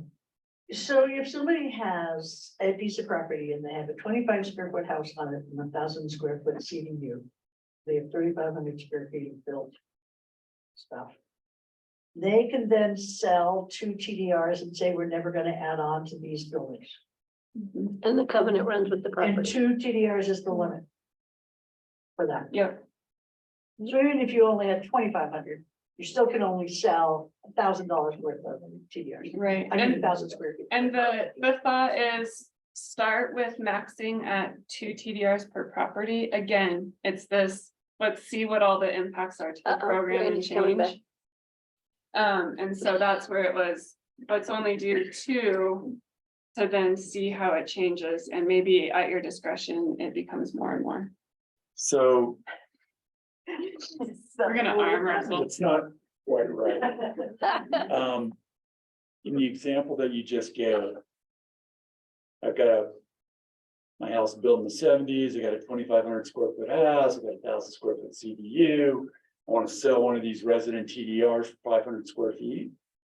So it's measured against, it depends on what my floor area is for my property. So if the floor area for my property is, let's say, 6,000 square feet. My 500 square feet that I'm taking and selling goes against 5,750. So now I've got my 2,500 square foot house, I got my 1,000 square foot CDU. I could have done 6,000 square feet if I wanted to go buy some TDRs. I've got 5,750 that I can do by right, but I'm giving up 500 square feet of that 5,750. Well, I still got the opportunity to expand my house, but it's only capped, now it's capped at 5,250 instead of 5,750. And any thoughts of 6,000 square feet are gone. That's where the So trade-off it is. You're comes not off the restricted to what you 57.50. have now. It comes off the 57.50. Correct. And it's site dependent, because that's. It's very site dependent. Exactly. If the floor area on my existing property was only 3,500 square feet, then exactly what you said is correct. Now I'm giving up 500 square feet and I can't build any more than I have. How many people do you think might take advantage of this? I think a lot of people are gonna take advantage of it. We shall see. I think it's one of the greatest things of the work that we did, actually. It certainly created a lot of buzz in the group about, you think about how many people are just, working folks and they've owned their house for 20 or 30 years and they've got a lot of equity in their house. They really don't want to sell it, but there's some kind of life change, or they got kids going to college, or some medical thing, and Kids coming home they would from have been moving college. to Grand Junction or Phoenix and selling their house. Now, they got an opportunity Come to back stay. into the house. So I think it's gonna pick up a lot of traction when people really understand what it is. So we contemplated what'll happen if there's a tsunami of applications like this for every house built in the 60s, 70s and 80s. Well, first of all, you're limited to 2. And remember that we're also creating a lot more demand for TDRs because of the extinguishment characteristic. Right? I wanna buy 2 TDRs and land 2, but I gotta buy 4 because I gotta extinguish 2. So we're creating more demand, and I don't know if there's gonna be an avalanche. But I don't know, we'll see. I mean, that's why we want to revise and kind of look and see what happens in 12 months and 24 months, because we're not. Given that the 100% average size of a building in 15 County is 3,250 feet, there are a lot of people out there who are gonna qualify for this. Well, But they I have to think be. also the context is what's the allowable, right, site specific. So just, right, there's a lot of homes that maybe are already limited through whatever Right. their floor areas of, 4,000 is the housing. frying pan. right? and remember too, I mean, the intention here is for long-term residents. You know, if you guys decide that's 20 years or 25 years or some other number, I mean, that's also a significant limit. And at the same time, the committee made it clear that the preservation of the rural remote sites is the priority. So we will continue to look at the TDRs and perhaps decide to reduce the number of, in any given year, reduce the number of those residential TDRs, or we're calling them just TDRs, they could be severed, just to make sure that the rural remote preservation sites continue to be the priority. So is this not an opportunity for somebody with a lot of money to come in and buy up a bunch of smaller houses and sell TDRs? No, Because they haven't. we haven't lived in them for 25 years. You have to live in it for 25 years? We haven't set that number yet. This is a long-term resident program. I That's saw the that idea. wordage, I didn't see a year. It's in appendix H. The standard, the standard will have to be established. Have a look at it and say. Yeah. I think there's two components with a number that hasn't been clarified, but is very clear direction is longtime resident, as Randy said, and is there some element of a wage earner or not? What'd you say? A wage earner in Picken County too, to be determined, but those are two criteria to look at in What about developing the this. extra age of the house? the Is map. that part of the criteria? And I don't have the map. Everybody's nodding yes, you guys are saying no. I'm lined up with the three. The TDR has nothing to do with the age of the house. I mean, I got it. I mean, no. Clearly by definition. To apply for this. I'm looking, thinking of my own case. My house is a 1977, 78 house. and how long have you lived there? Lived there almost 18 years. Gotta wait 2 years. You know, then you got in 2 years, you can do it. So if he decides time frame is 18 years. Yeah, it's not really about the year built. This was, I think, thought about as a way to, number one, add some new life to the TDR program, and two, to reward long-term residents for Who want to stay paying their here? dues and being here and participating in this, our community for 20 years or 20. And we talked about the community character of that as well. And We're maintaining- losing a lot of people that were part of this community. That we don't want to Were Part of lose. this community, they're selling out, and moving on, so we're hoping that keeps some of those people here, to keep that same character that we've always had. And And prevent keep the their selling houses. out, so it's not a scrape and replace. Exactly. So it does say minimum 20 years resident or 35 years in the same immediate family ownership. So Yeah. you So don't have to live in the Right. same house for 20 years. You just have to have been here for 20 years. no. No, Need to It be in it that is residence. property specific, that has to do with kids. Right, I mean, if mom and dad passed away and the kids 18 or whatever, I mean, they can still be in that house and take advantage of that provision, even though they haven't really lived in the house for 20 or 25 years. But they're part of the We talked family about that with us. legacy, that's where that 30, 35 year idea came. from. Okay, so these things are accumulative. They're not like this or that. Has to be all three of these requirements. No. Minimum 20 years resident, Correct, proof of wage earner for 20 years, reduce the minimum year requirements based as those are. You can't just have lived here for 20 years. I you think can't it's, live here, it's lived in this house. Okay, it just doesn't say. Yeah. But the wage earner thing, she's asking, is it all three of those you have to meet those requirements? Or I think that's gonna be something that you guys decide. still Yeah. keep it that's up for I discussion? get the idea. Yeah. Yeah. So it's not an opportunity for investors to come in. No. and rip us off. Okay. Clearly not. It And we absolutely thought about that, and that's specifically why or one of the reasons why it's the long-term resident in the house. Yeah, okay. Kelly, Well, I want to move us to a different topic. If we already. But do you want to finish this one? Well, first? no, I have different topics. so I'll Okay, bring it great. to- Go ahead, Phil. I'm curious about, I'd like to hear about the development standards and the on-site energy limits, as well as the limits to exterior amenities. Sure. What would you like to hear Well, about? I mean, like, are There's you a lot talking in there. about like energy budget, like your your internal and external all have to fit one, you know, limitation, and so you have to sort of pick and choose, either or hot tub, like, I don't know. Hang on. Max, do you want to come speak to the question? Well, I don't know that we got really specific on that one. So that's up for discussion. I don't remember. It says establish on-site energy use limits to ensure updated development standards. I'm wondering what the thought is, of how we would do that. We'll have to- Yeah. Where's Mona? So do you want to start you want What's to that? start the performance standards? No, I understand the performance Okay. standards. I was wondering about those two elements of the development standards and just some more clarity on the recommendation.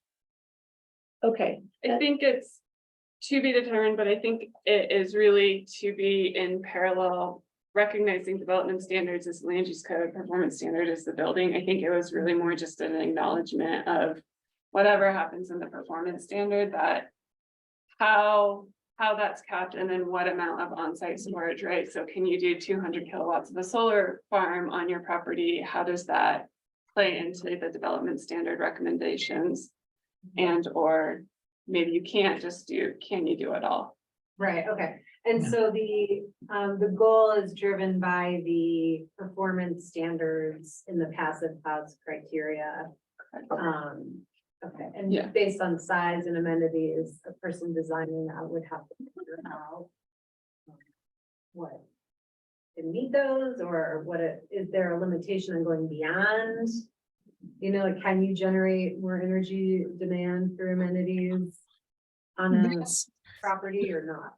That's protected by what Holy Cross or the utility company allows. The state law allows for 120%, but I think Holy Cross is in the process of changing their ruling of how much excess energy you can generate. But the idea is to generate as much as your house consumes.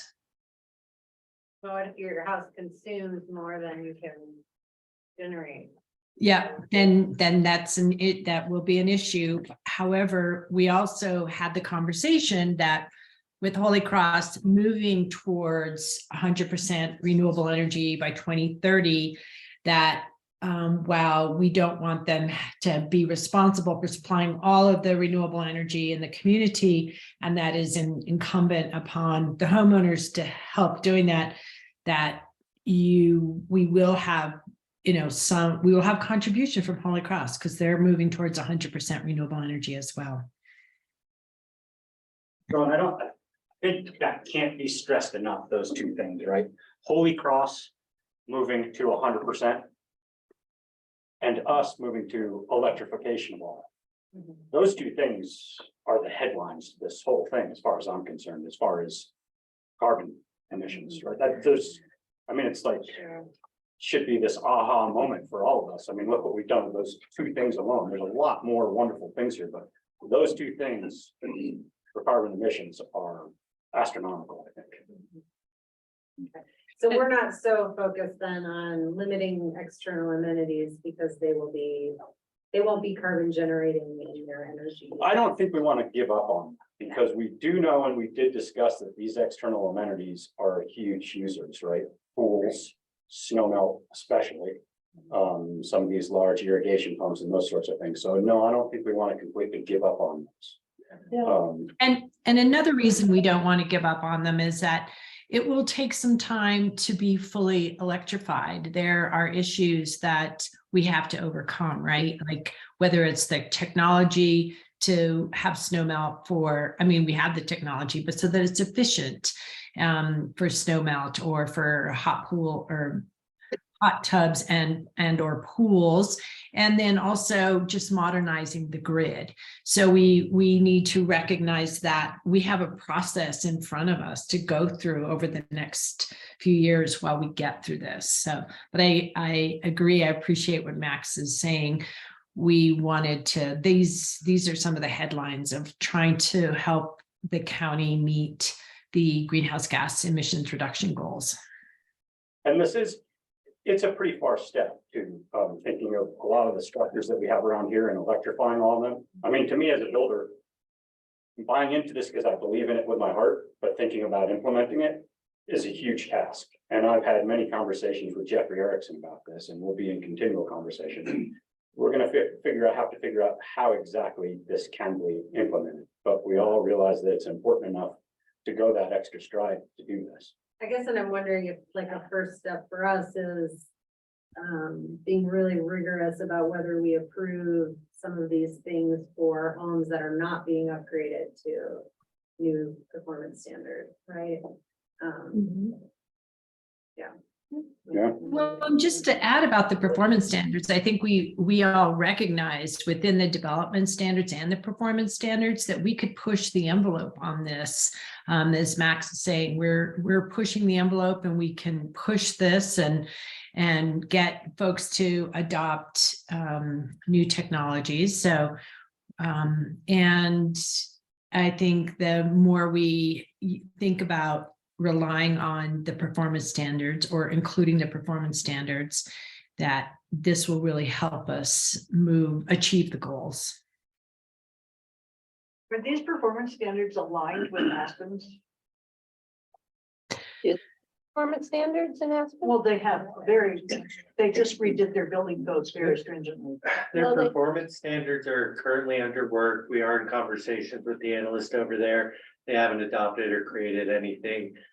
So it's just a timing issue that, right, ours is completing as they're still ongoing with the work currently, but we are making sure that we're connected and aware of what they're doing. Awesome. And the building codes as well, that means Yes. specific. Okay. Yeah, we've been talking with them. Jeff's got great relationship with their CBO and as well at the staff level. So we're definitely tracking with what they've got going on.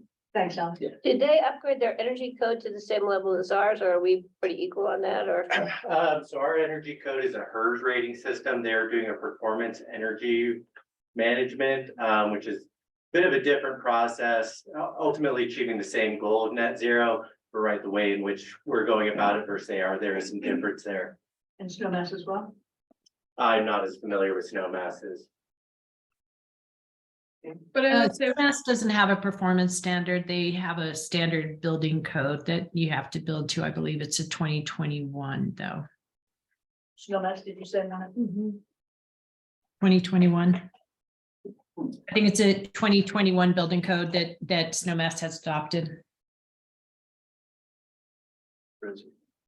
We just have to realize that how significant this is. I saw an article this morning that there are 24 state legislatures have voted to ban implementation of standards like these by cities and towns and counties in their states. Wow. So even though a town in somewhere in Wyoming might want to implement building energy standards, the state legislature is now telling them they cannot. And Are I those think being we're questioned? lucky to live in a state where I don't expect our governor and our legislature are going to do that, but it's I allowing don't know us if to we're actually. doing that lately. We're being the probes, we're being the early adopters. And I think that's probably our obligation, having the resources in this community to do things like that. So hopefully that will help others see that it's possible and it's a good idea. Well, there are some other things governor's gonna challenge in this. Yeah. we Maybe got some not challenges buildings. to do. He's already. so I just Yeah. want to do a time check. We have 40 minutes left. I want to give you all time to have those conversations, but also have your reflections and start to give staff some direction of what you need to move forward with these recommendations. Like square footage, like the first page. I have three more specific questions. Let's do Or that, concerns? and then let's have Jeffrey join us at the table. So on page 12, it's under the the floor area ratio and allowable floor area. There's a recommendation. One thing says under no circumstances will the amount of net parcel size be reduced by more than 25% due to areas with steep slopes. Oh, the slope issue. And in the paragraph, bullet point 2 above there, it mentions a 50% reduction for slope of more than 45%. So you have 50% here and you have 25% here. I'm immediately confused. And if someone does have a steep parcel that is all slopes of over 45%, it's unbuildable, basically. So, Maybe they get a TD, they have an unbuildable lot and they maybe get a TDR for it or something, but.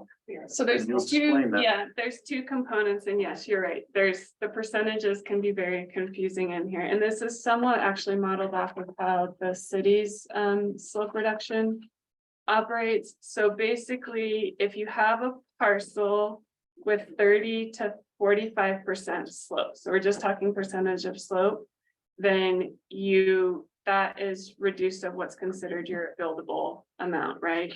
If you have a parcel with a slope of more than 45%, then you have all of that is a 50% reduction, which I realize is very confusing of what is actually considered buildable. All of that, then the next bullet point is all those calculations happen except for under no circumstances will say you've got 10 acres. Under no circumstances will your net parcel size be reduced more than 7.5 acres, even with all the math. Right, and so that's that is how the cities is modeled, is you have all these calculations, you're accounting for the steep slope, but we're not going to take everything away from you because of the steep slope aspect. What if I want you to? And what if I want you to say it's a constrained lot and therefore please give me whatever? No, TDR? Then you can come in for a TDR, right? But that's not necessarily because of the slope aspect. Right, that's still an option to come in and argue that you're constrained. This is saying, I'm constrained, I still want to build, and I'm recognizing that it'll reduce my allowable floor area. But both things can be true. Can I ask for a point of clarification? I thought it was in degrees, 30 to 45 degrees. I That's actually slope. had to Google this. In planning, it is percent, not slope, Really? not degree. Percent in the land use code. Yep, That's which I've got weird. a graphic for you. I'll share it later. of I the think if difference. you ask It's rise over run, right? Yeah, yeah, interesting. But some parcels have this much that's 30 to 45% or degrees. And then they have a slope over here that's greater than 45. Right. So you aggregate that somehow. Mhm. And then that could technically on a small parcel, reduce the amount of allowable square footage based on the amount of land that you can actually develop. Does that make sense? Yes. Steve, did you want? I love the question mark. Okay, I think I understand that one. Next one at the bottom of that page, you're talking about subgrade floor area. So in the urban growth boundary has always had this exemption for the 1,000 square feet subgrade space, which I think 4,000. Currently it has. 4,000. has that, but you are eliminating that for the urban growth boundary. correct. You have to count that. Or it has, they can still build subgrade space, but it counts against their square footage now, is that? What you're So proposing? I'll try it. So the 4,000 subgrade exemption goes away, right? That just, it goes away. You can get, so it doesn't preclude you from building subgrade space, but the exemption goes away. Mhm. What then the committee created is the subgrade floor area bonus. So see if I can get this right, is you can get 1,000 square foot bonus to your floor area. So let's say you're in the UGB, your allowable floor area is 7,000. You can actually get an extra 1,000 square foot subgrade through the purchase of a TDR. You have to buy a TDR.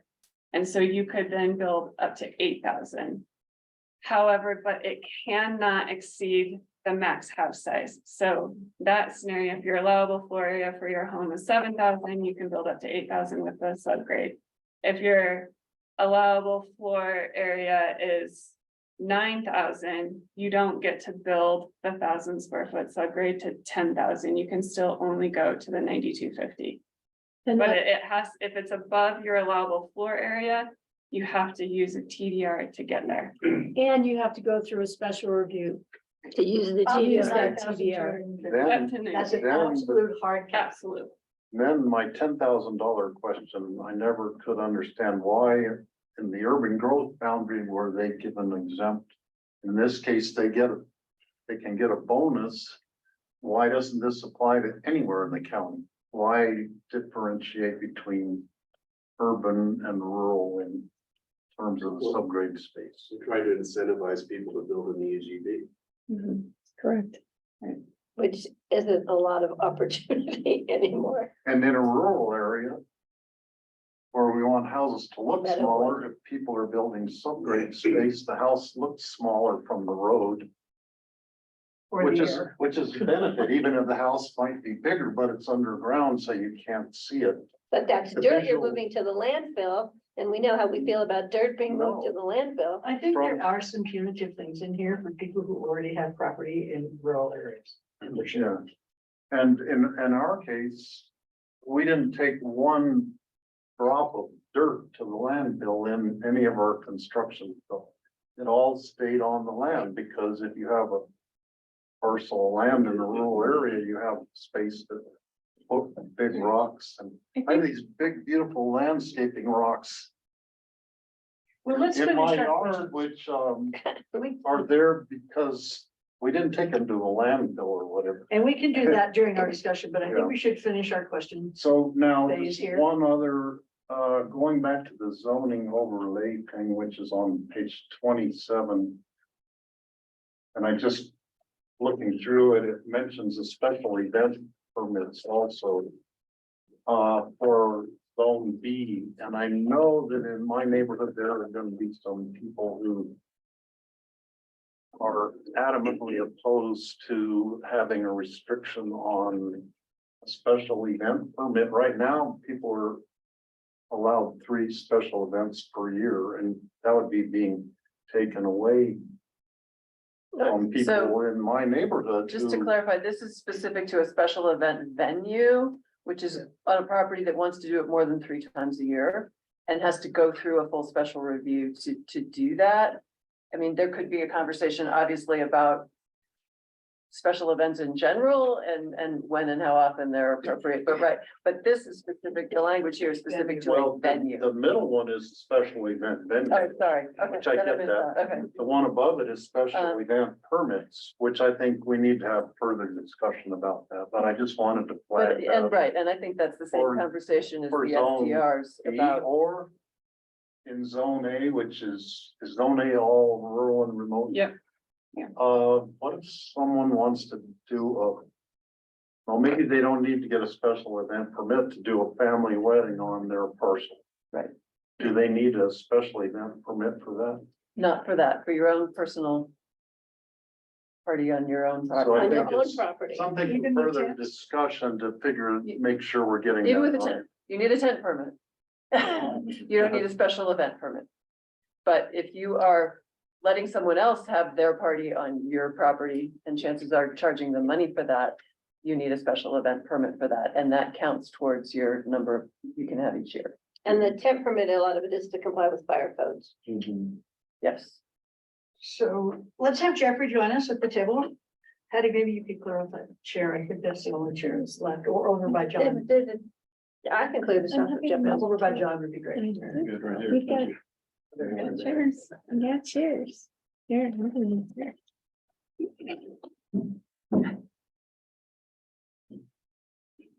All right. No knees now, but. So, I think you do have something now, do you not? I guess 3 overarching. So one is, I guess, the joy of this conversation. We live in a beautiful place, so it's nice to hear friends, colleagues, neighbors all argue about how to maintain that beauty. So it's nice to come together. What a difference 3 years makes. I think from a public standpoint, I would love to see, given the number of questions in this room and at the last joint meeting, I'd love to see a 2-pager, an AIS that the public can readily disseminate outside of the press that sort of says, here's where we are and here's where we're going, that ties this conversation back to the climate goals. And so a lot of this, I got accused of going directly to weeds, and so I love that the BOCC went directly to weeds.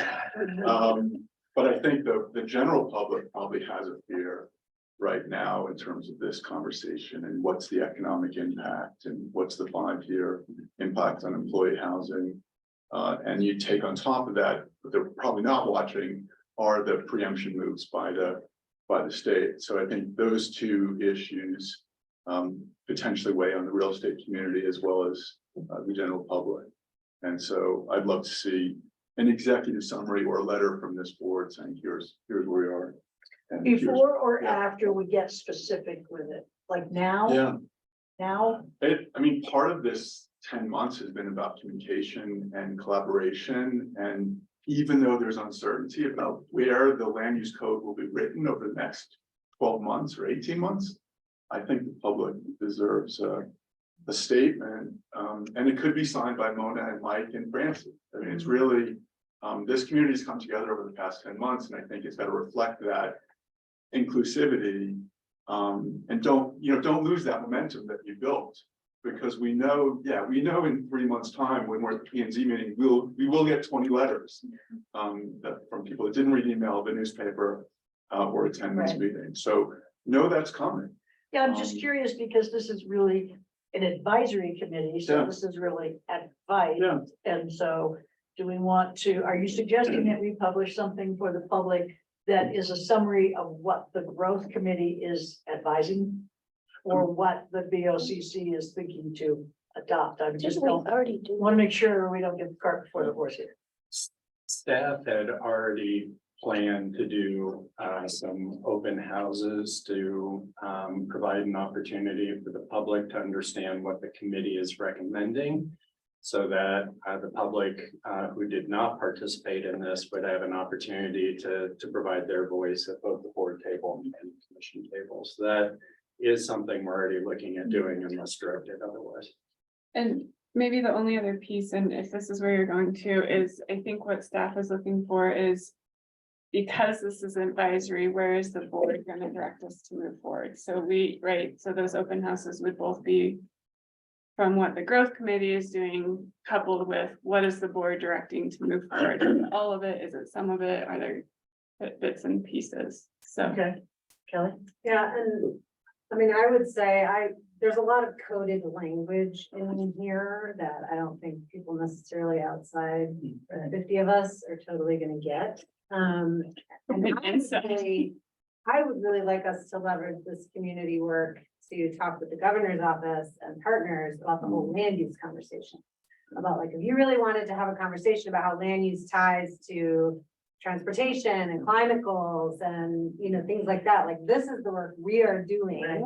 And we would have to unpack a lot of that coded language to share that. But I really think about it. Even if it is like, this is what our community is recommending and we're gonna go through a code process.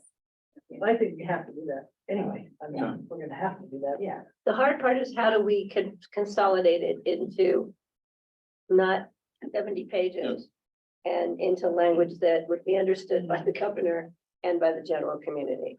Sean's already done that. In 2 minutes or less. So that's underway, I think is what you're hearing, Jeffrey. Yeah, no, I would echo, Kelly, I'm worried about where the state is going. Well, yeah, we all So are. I think having that conversation in the off season with the elected officials, with the folks from the valley, with the representatives, makes a lot of sense, because more housing now is not going away. We all know. And I think so much of the conversation from the public has been about controlling rural sprawl, limited resources and availability. So I think that conversation in 2 pages doesn't say we're reducing house size tomorrow because the advisory committee said so. Yeah. But it says these are the values of the community and they're echoed in the changes that we're considering. And it's going to be a year of uncertainty as we write code language. But that shouldn't worry the community in general. We did this before with the energy working group and look how it turned out, right? We had an advisory committee, we updated the land use code. And there were some amazing recommendations that got turned into code, but it's gonna take 12 to 18 months. So you want a more general statement than a, I we're don't doing want- A, B, C, D, this is where our goals are, this is where we are hoping to go, and this is the time frame, quote unquote. It goes back to the mission statement that was, clarified at the beginning. It goes back to the emergency ordinance. It's that framework. I think the public outside of this room, outside of green space, whatever it's called, the TV station, deserves at this point in time that they can track of this is really cool. This is what we're doing to preserve and protect the rural character of Pitkin County. And we realize we've got other issues that we've got to focus on that are rural infrastructure that we're mindful of. And that's why, Governor Paulus and the Democratic House and Senate, by the way, this is where we are and this is where we're going.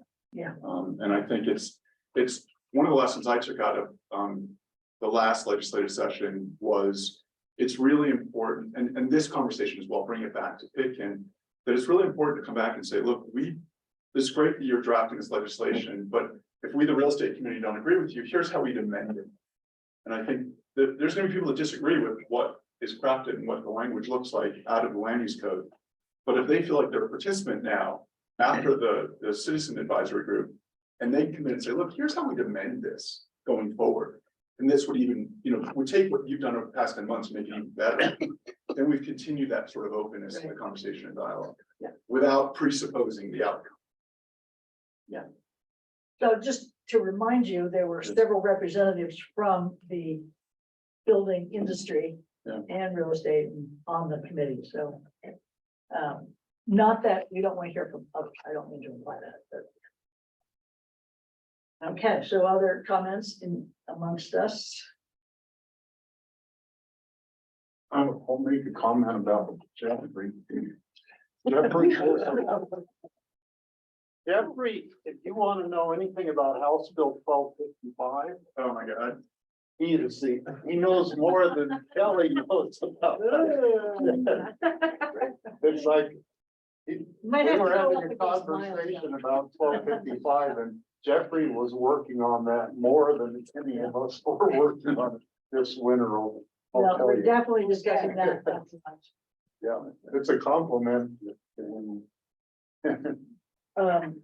So I would like to comment, but I am sure you heard this from Forrest and Ilya, those of you on the committee, but it does seem like, people who own property in the Crystal River Valley and possibly up near Steve, I'm not sure about that, are getting hit pretty hard on their ability to, I don't know how many people want to do more than what they've already done in the Crystal River Valley, but if they wanted to, they're getting hit with pretty strong restrictions compared to the rest of the county.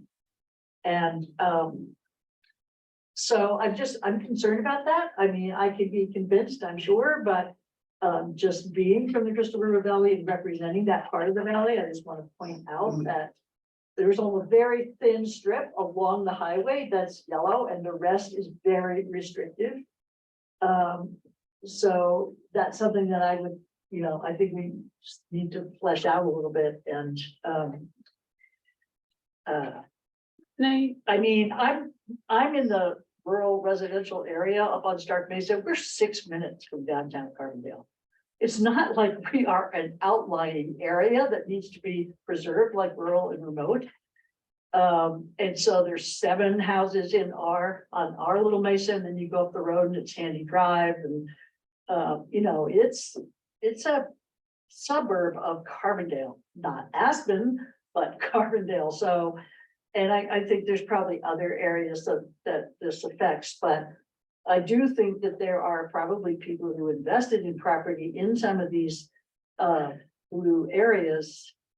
They're gonna say, holy mackerel, now what do I do?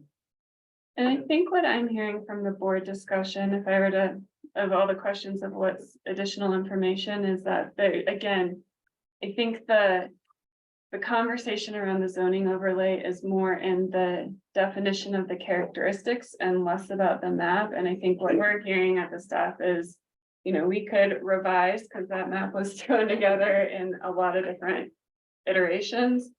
Is we can look at it and come back with a revised map that maybe is more reflective of both the characteristics that the committee came up with, as well as I think some of the concerns that you all are hearing to hear. Is that something that, you know, addresses those concerns? I mean, I don't want the Crystal River Valley developed, don't get me No, wrong, it- but I also want to protect the rights of the people who have property there. I guess I wonder for me, in this area, it seems like there's opportunity for, like caucus specific input. I know this will all be referenced out to caucuses, but, you know, as opposed to how we deal with net parcel size calculation or something, which is a universally applicable type of code. The conversation related to uses and intensities of use seems like they would benefit a lot from that kind of input. Good idea. Francie, I think one of our biggest points is we need to start with the baseline, which was the first issue of where we can agree and move forward with square footage Can you issues, speak up just a little bit? where we can move and go forward with square footage. I mean, if we don't determine those numbers, what are we talking about? And I think that's critical.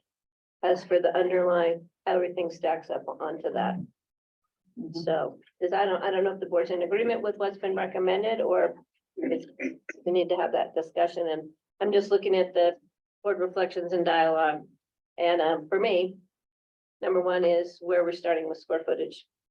Allotments, you know, entitlements, et cetera, et cetera.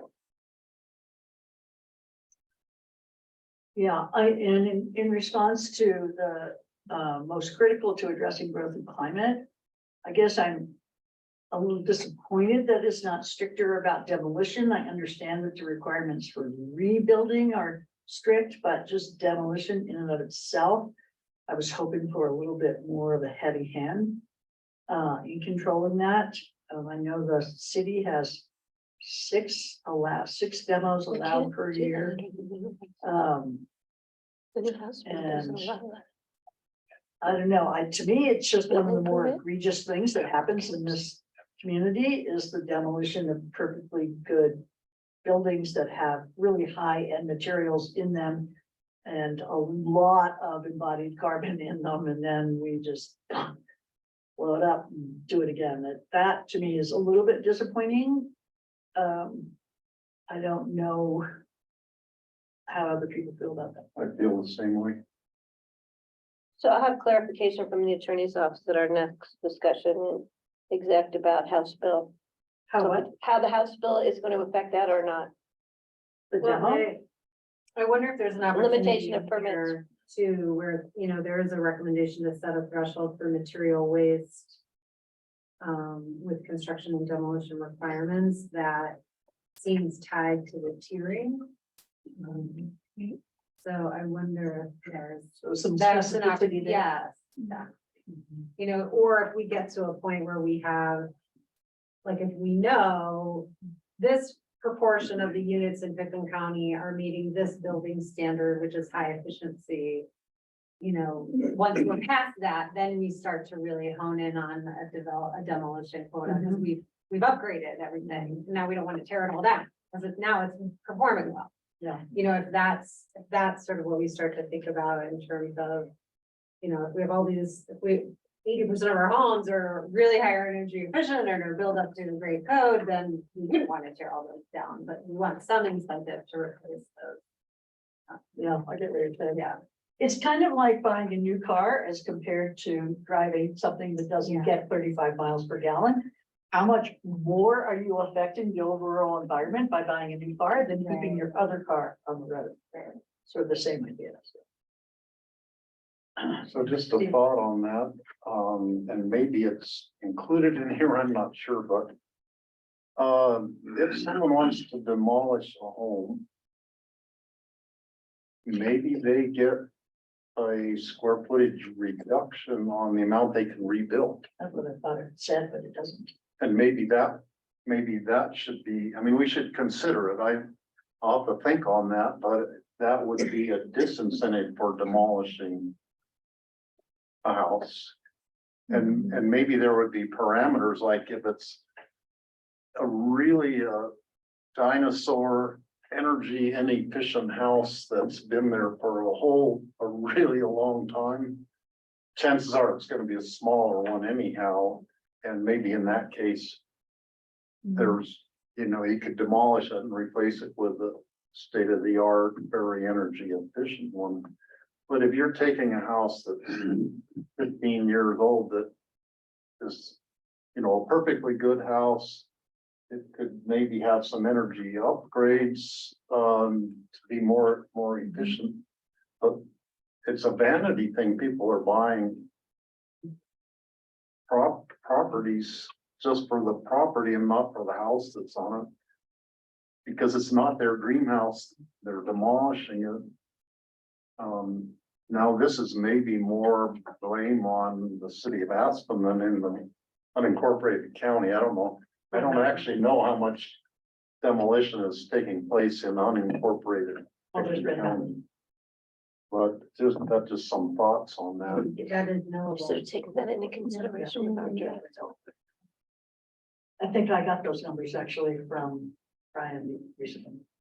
Not getting into that email right now. but I did Yeah, we get can those bring from back my those numbers.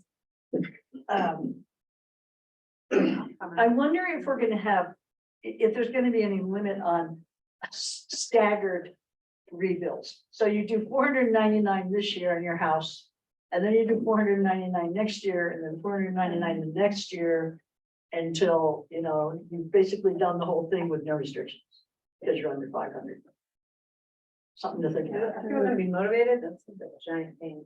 Yeah, I know. I mean, I can see where you're coming from, but thinking of the actual logistics of the clientele that we have and what they want. They want to live there, so I can't say that's never gonna happen.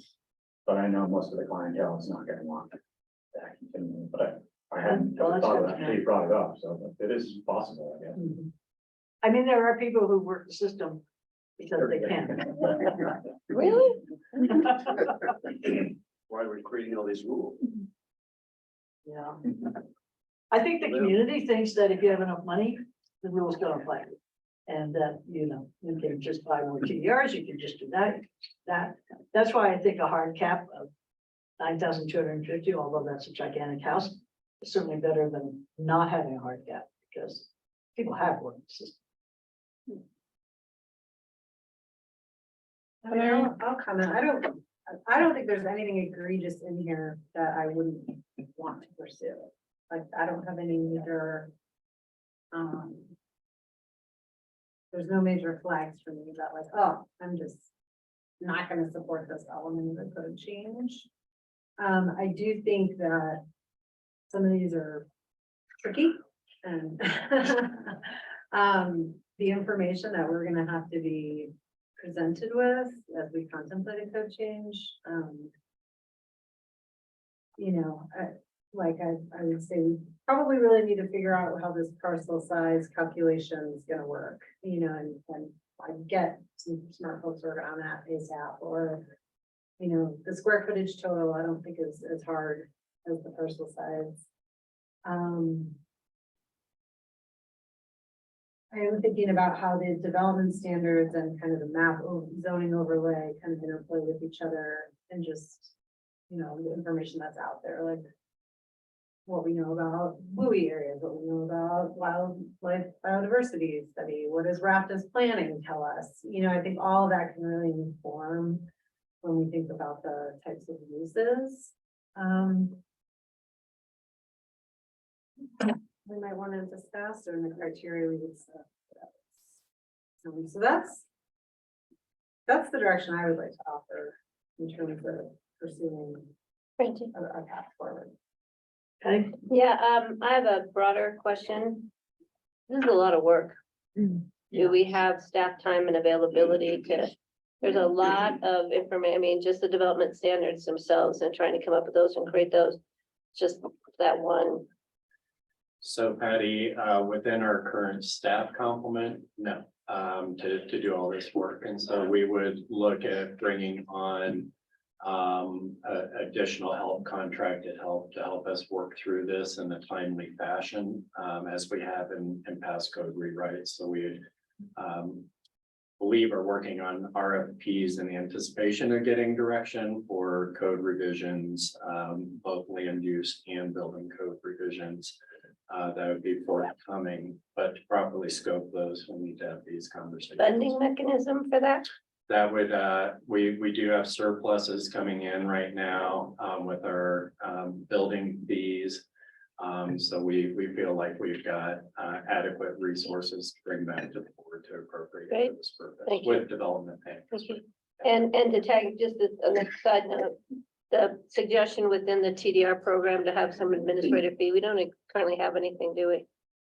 I think that's a great idea. We should be compensating our staff time to try and keep track, which is gonna be even more so when we do the 500 increments. And it's say fractions, 500.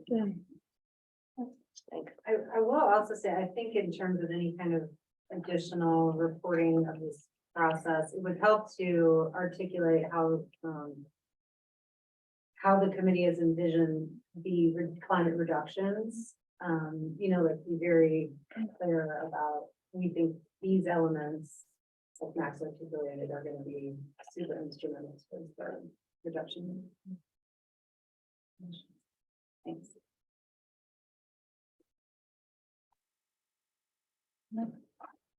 One thing I've been curious about, and I know you were wanting to kind of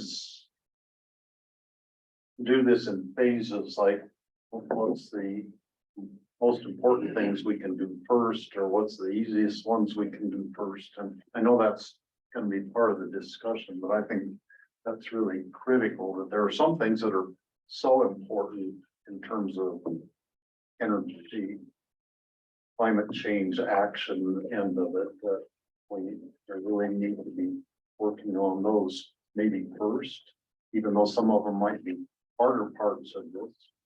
But I look forward to that discussion on the, you know, the phasing and And thank you for that, Steve. I think really what we were looking for is, you know, if what I'm hearing from the board is you want to see all this stuff start to move forward, then we can start to look at what kind of phasing, what does implementation work with all the different pieces look like moving forward, but we needed to hear this was an advisory document. Is it now board's direction to staff to take this document and turn it into implementation? Understanding there's obviously still a lot to workshop through, but I just want to have a check-in of these 70 pages are moving forward. Thumbs up over here and eager to go move forward with it. And I yes, realize there are a lot of that, yeah. questions. Sorry. I framed my comments negatively, but I'm very supportive. What was the last thing you said, Dave? Oh, I'm certainly supportive, eager to move forward, lots of questions to be worked out. I'm still trying to figure out if there's a way we can, and how we would go about and incentivize lowest embedded carbon building materials and techniques. So that, you know, I just recently heard of somebody who puts massive blocks of Carrara marble, which then they mill here to turn into the fancy sink for the house. You just think, wow, that's gotta be the most carbon intensive sink I've ever heard of, you know, let's just send the whole quarry over here and then we'll, you know, so things like that. Can we have an impact on incentivizing lowest embedded carbon practices? And just, you know, I'd love to see that as something to be contemplated. But I'm eager to move forward. I don't have any large red flags, so yeah, thumbs up over here. Can I comment on that embodied carbon? For sure. I know it was part of a group that the county put together where we looked at the embodied carbon, and I know I gave a lot of my job sites the information, but we know, I never heard if anything came out of that. I know the last I talked to Brian Paul about it, that there weren't enough contractors who were willing to contribute, and he wasn't sure that we were getting accurate numbers. Right. It's kind of an aside, but I wondered if there was any follow-up on that. Is that where we ended up, or does anybody know? All I have is anecdotal, so I don't have any policy understanding of that. Was that Yeah. you provide that information? Yeah, I think it was with Lotus. We still got it. There's some discrepancies we're working through, but we can share that report out. And I think I remember hearing it even straight from Brian Paul enough that he just wasn't sure there was enough information to really know that it was accurate. Yeah, Maybe that's the maybe case. Sorry, that was kind of an aside, but So it'd be when, so interesting when, if that information is useful or if it needs to be thrown away and started again, because there was some great conversations that came out of that embodied carbon. well, something as simple as a simple kitchen remodel could have huge consequences. Exactly. So I don't necessarily disagree with that. I'm just wondering, how do you enforce it? I have to come in and have my sink certified as being, not from a quarry here or a quarry there. I mean, that's a broad, definitely a much broader discussion on enforcement. I And I can't think just, there's some, oh, Mona, go ahead. Oh, and I don't know that there's enforcement, but it's also understanding, it could be some additional information that we could start gathering. And the other thing is that the county could start making some recommendations on policies. I mean, just around procurement of concrete, procurement of various types of products. But I think it would be really interesting because I know that the county had contracted for an embodied carbon analysis, during COVID or something, but it would be interesting to start capturing some of that information to understand it more than starting to regulate anything initially.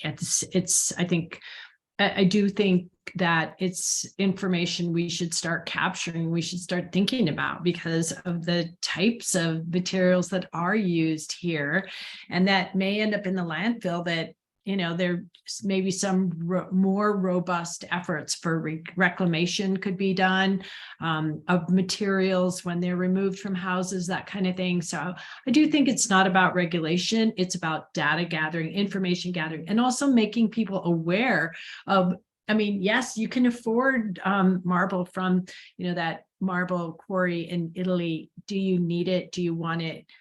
And if there's some awareness, maybe people will still say, I don't care, fly it over. Here's my specifications. Oh, you made a mistake, redo it. But maybe there's also those people who would say, oh, can I get marble locally or can I put in something else that's going to be different? We need to do both things. It's a carrot and a stick approach, I think, and some education.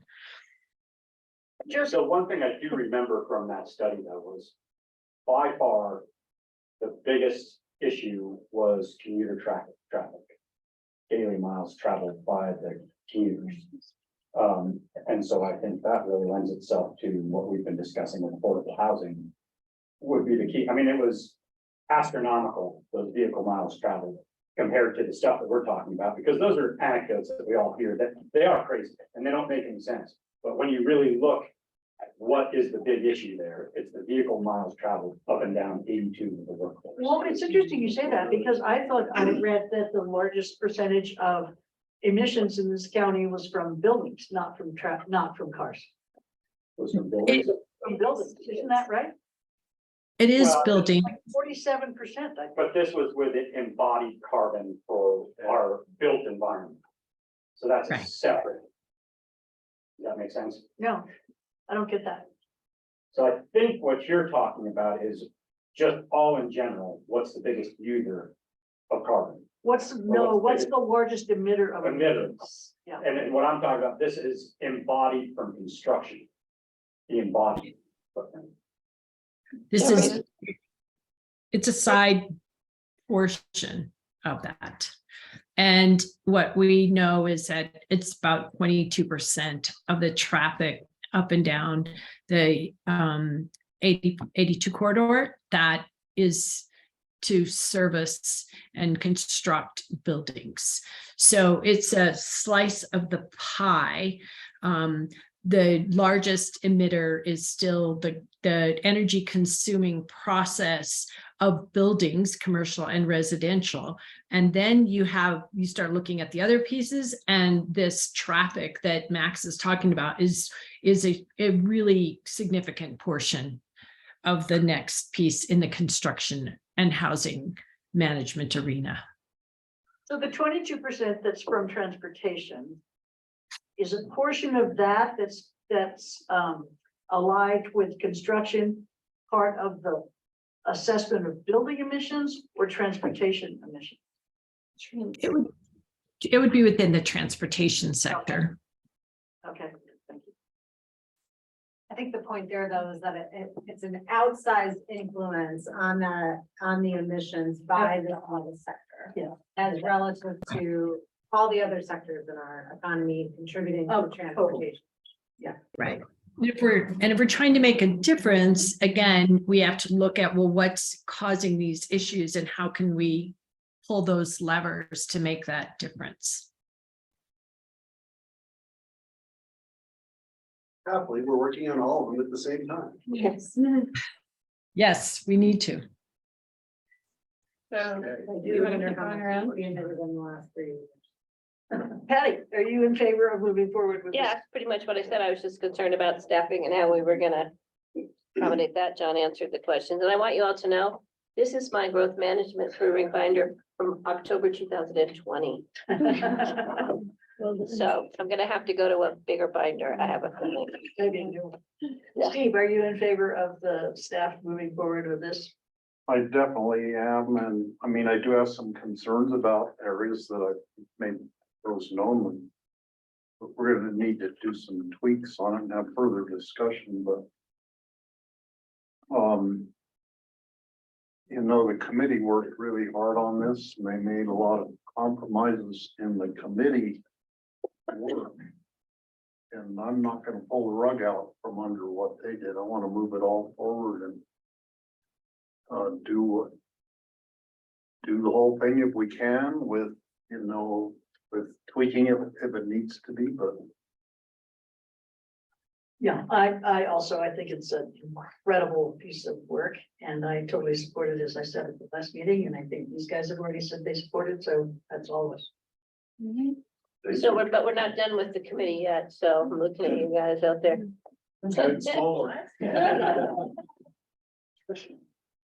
Trish said him today. Yeah. Well, thank you. This is just a big overarching piece, but obviously then the next step is staff will come back with. It will probably take us a little bit of time to dive into what implementation looks like, but just know there's really 3 paths that, you know, we will be working of how they move forward. One is the comprehensive plan update, land use code amendments and building code amendments. Which will have working group committee members, lots of time in front of the board as those different elements move, but those are the 3 tracks from these recommendations that need to move forward to make them enter into code changes. Was there any conversation related to zoning? What is zoning overlay? You know, that's for like. Page 64. I mean, like, size, you know. Like of locations changing the zone zones, districts? Yeah, You know, or is that part of like when this goes out for update? That will Well, get that feedback. what was this generated? thing? Oh, zone it like you mean it? No, zone it like you own it. Zone it like you own it. There was some conversation, and I think in the end, people felt as though all of the components coming together achieve what something like a down zoning across the county could achieve as a different alternative. But I think, yeah, I think to the extent that it was discussed, people were not in favor of just generally down zoning the entire county, but using all of these pieces and parts to address the issues that theoretically a down zoning would address. So we're Then better we're good. zoning existing zoning. Right, working within the existing. I don't want to use the structure. word down zoning in any way, shape or form. Is that We're better better utilizing existing. Yes, I think that So I was. just wasn't sure if there was some acknowledgement of like, oh, this doesn't quite fit in this neighborhood or this. Well, there's several recommendations for changes to aspects of zoning, like the floor, Right. introducing a floor area ratio where there is currently none in some of the zone districts. So there were some specifics relating directly to zoning, a lot of detail, but not going so far as to changing the zoning category. And would that run into, like, because we just had a recent conversation related to, like, better siting, you know, so it seems Right. to me like the net parcel area would achieve some of that, but, I just wonder if that's where we would look. Without to that piece of conversation. Have that included with it. Yeah, well, we were gonna consider a ordinance on removing an element of the code. Because of where house siting takes place, and do we want someone to just plop a house anywhere on a 500-acre parcel, or do we want to have better siting?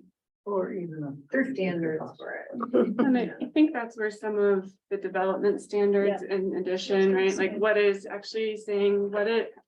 Having a conversation, what is your disturbance area and how is that, can you landscape all 500 acres or? Can you utilize one driveway instead of 10? How does One that road to actually driveway. work? Because I know when we bought our property 22 years ago or whatever, we were sort of assigned a development part of it. It was like, we didn't design that, came directly from the county. It would have gone through a process to establish at the time, probably a building envelope. Now, we have activity envelope and site plan review. So I think, right, I think in those development standards, you're seeing some recommendations about tightening up some of those development standards. Because, right, we go much farther than we used to than just an envelope. You have to bring your whole house through site plan review now. But again, are we getting at all of the things we want to try and minimize the disturbance and where all that's happening? So I think you're seeing that as part of this recommendation. Right, okay. Thank you. And so what is the plan between now and 12:30, John Peacock? There's no reason to wait. You can have your lunch, you can take a break, but you can keep the meeting going. You don't have So to we're wait. gonna have a working lunch or? We're going into executive session at 12:15. We take a break. 12:30. And the thought was that. But we get a lunch would be 15-minute served- break to grab lunch. Lunch will be served upstairs, so it would be a working. In the room. So we just go there and we're just there. Do you want us to go into, oh, we have to go into executive Thank there? you so much, those of you who It's came. not on really for us, we appreciate can- it. Doesn't matter. And for all your work in the last 10 months. Francine, I have one more point that I just, when we start talking about zoning, it maybe doesn't have anything to do with this, but we have a portion of the county that is not zoned. It's very small, but Holland Hills? in Holland Hills The area and maybe unclassified. others, I don't know. And I would love to have code amendment that would remove that unzoned portion. The unclassified. As part of this whole, That one property in the county? That's now. and I don't know if it's only one property or it's Only one. it's only that one. The one. And it looks nice. Can I also, maybe for our consideration, do we need to wait to update the building code? Or, will those run in parallel? Cause that is like that happens immediately, right? Like once we adopt those, everyone is coming in, has to come in under those standards. So it seems like that would be we could make a priority. Yes. Um, And I think that was kind of the thinking is that, we don't know specifics, but yes, building code obviously can run a much quicker trajectory than all the other aspects. So of we it. need to know where we're going. But it's also how, I think one of the tricky points is because the performance standards and development standards are so interlaced, it's also making sure that we're bound, that those two are moving in parallel together. Did you want to add to that? Ellen? No, it's just conversations with Jeff, the CBO. We have been talking of the recommendations, what can be moved forward, ultimately trying to achieve that net zero goal that you all have set forward.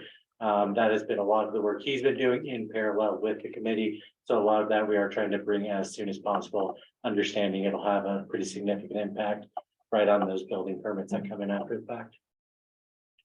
Kelly, I wasn't sure about the meaning of your question. You were distinguishing between a building permit process and a development review process. right. So like our Whatever- building energy code is that building permit issuance, right, as opposed to. Like a development plan that comes in for review, that's by the date it's submitted as complete. Right. Yeah, so the one takes effect after adoption, right, for any building permit that gets issued.